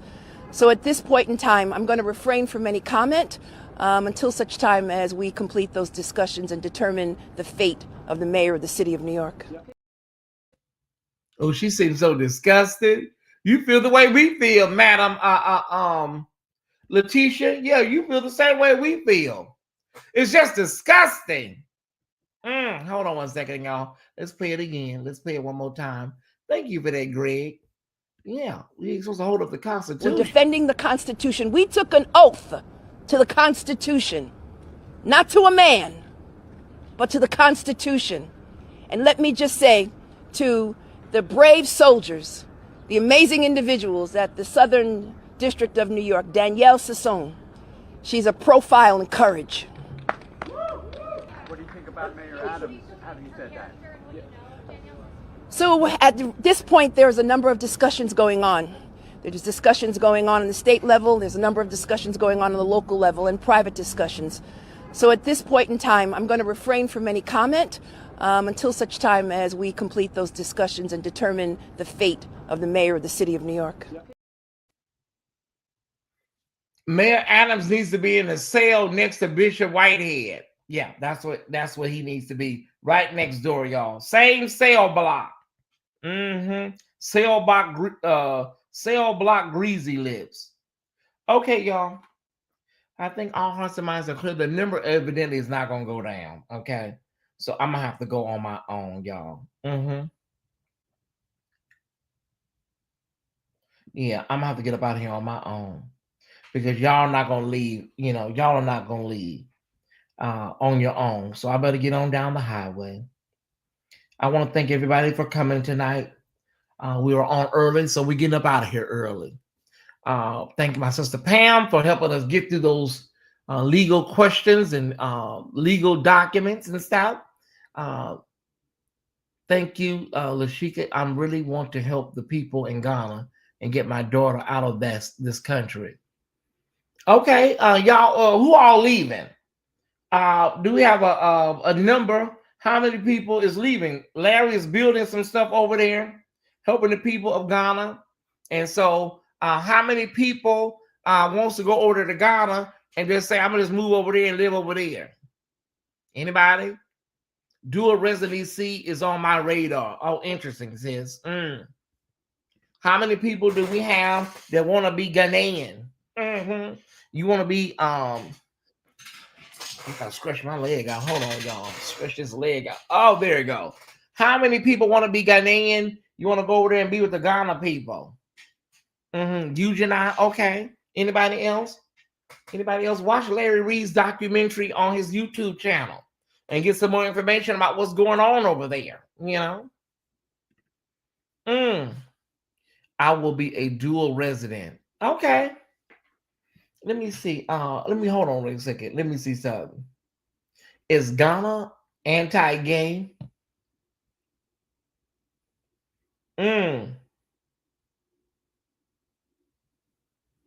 Okay. Lesbian, gay, bisexual, and transgender people in Ghana face severe challenges.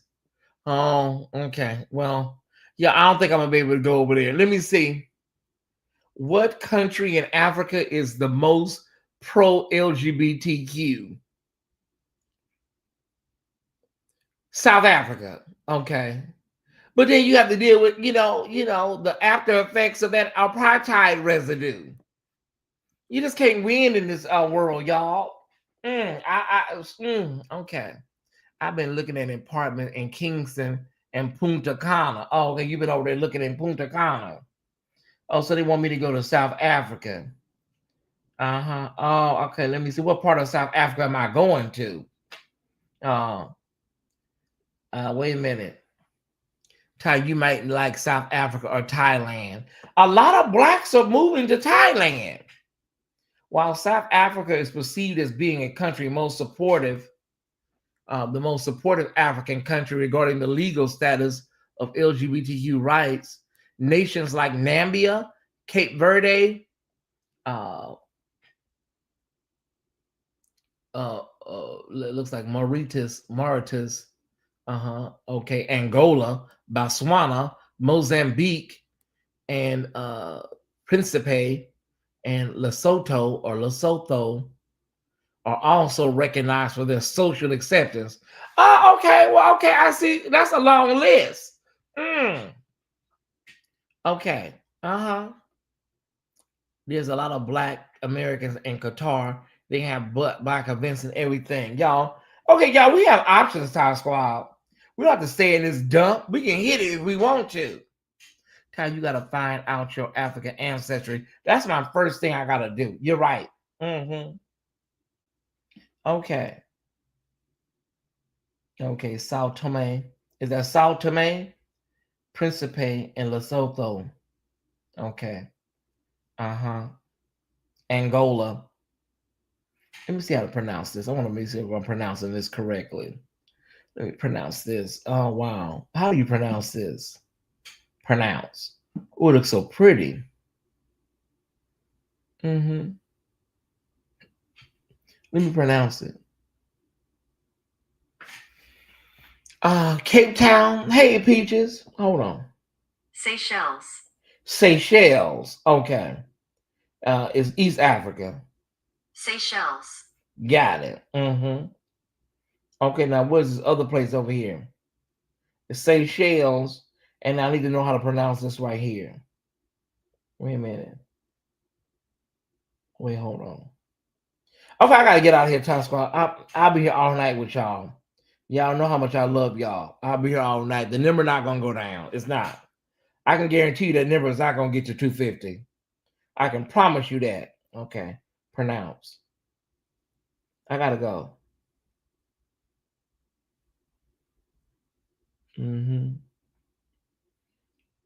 Pronounce Sartom.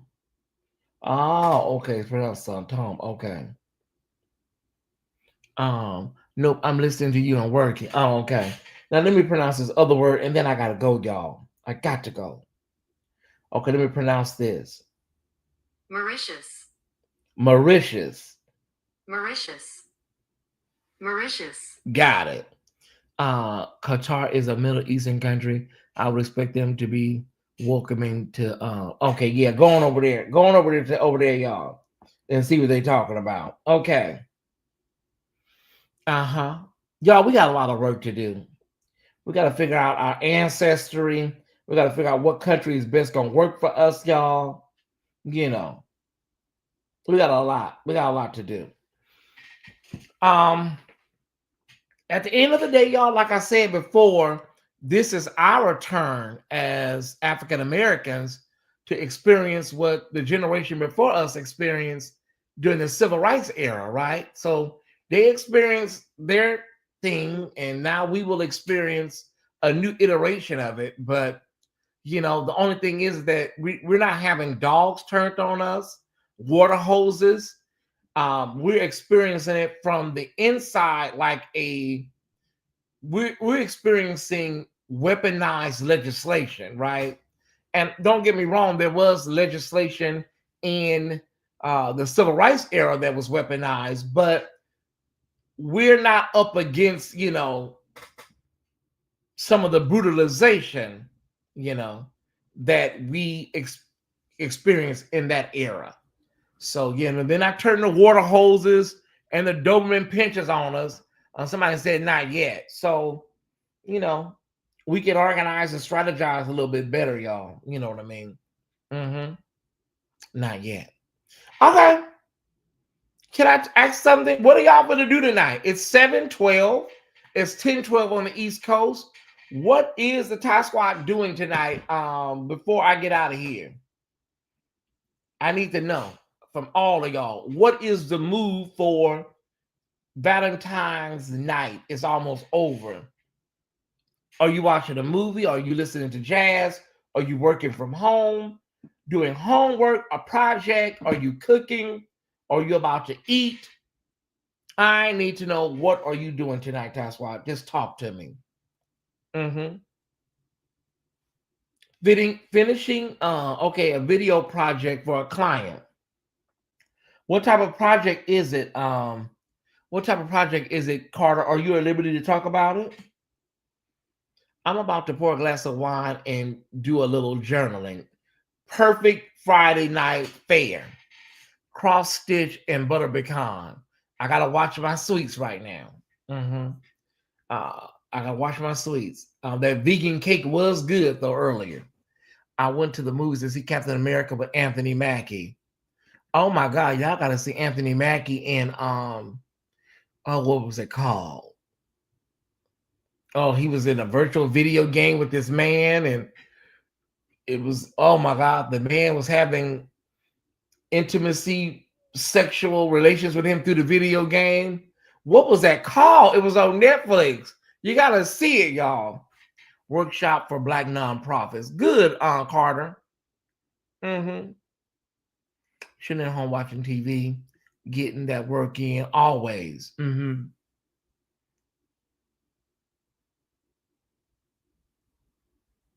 That's both too intrusive. I'm sick of this. Okay. People always want to ask if someone is gay, but never ask to clarify, are they straight? That's too intrusive, and I'm sick of this shit. Okay, what happened, Lashika? Did something happen, sis? Mm-hmm. Black Mirror, that's what it was. Black Mirror. And baby, that episode, let me see, honey, that was, oh my goodness. Thank you, Cliff. Anthony Mackie, Black Mirror episode. I may watch that. I may watch that when I get to the hotel. Striking Vipers. That was the episode. Anthony Mackie appeared in Black Mirror episode titled Striking Vipers. In the episode, Mackie plays Danny Parker, who reconnects with his college friend Carl through a virtual reality fighting game. Child, listen. It was on Netflix. It was called Striking Vipers. The episode was called Striking Vipers, but the show is called Black Mirror. Baby, listen. Oh, that was hot. That was hot. Okay.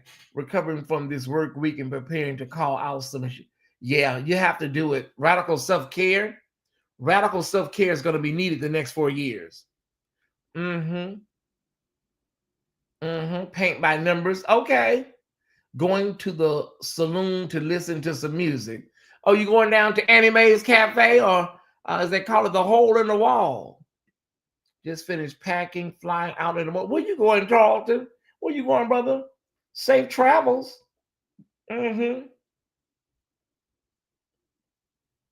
LaBelle had a song called Going on a Holiday.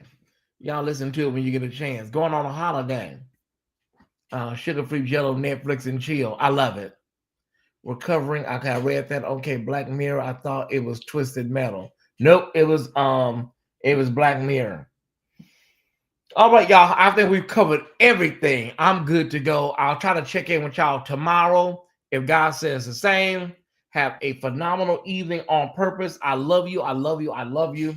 And thank y'all for taking the time out to spend your Friday evening with me on this beautiful, romantic, scenic sunset setting Friday night, y'all. I appreciate it. I appreciate it. And yeah, I'll see everybody. I'll see everybody tomorrow, knocking on an hour. Okay. Relaxing, doing absolutely nothing for a change. Sometimes that's just the best. That's just the best. I gotta catch up on my All the Queen's Men. That's what I gotta catch up on. Yeah. All right, Ty Squad. Love y'all so much. We're gonna be basically waiting for Bishop Jakes, not Bishop Jakes, Tyrone Blackburn's reply. Pam kept reiterating it's reply. Okay, so we're gonna be waiting on Tyrone Blackburn's reply, and then from there we go into oral arguments, right? Okay, so there we go. Okay. Thank you, Overseer Warrior. I'm gonna try. All right, y'all. Love y'all. See y'all tomorrow. I'm gonna try to check in tomorrow just to do a little peeky and make sure everybody's okay.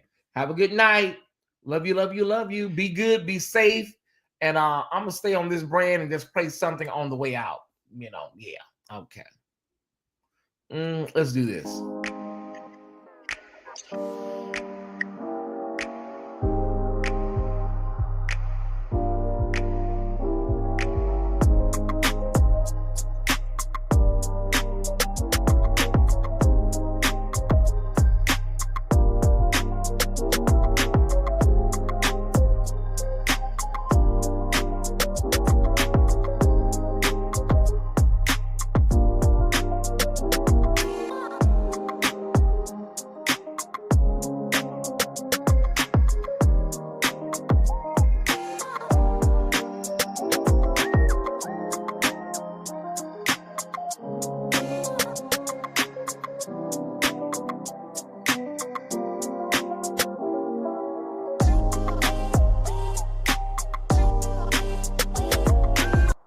no shade, but that response from TD Jakes, it didn't live up to the hype. Maybe it was just me, but it didn't live up to all the buildup. Like, it was like, child.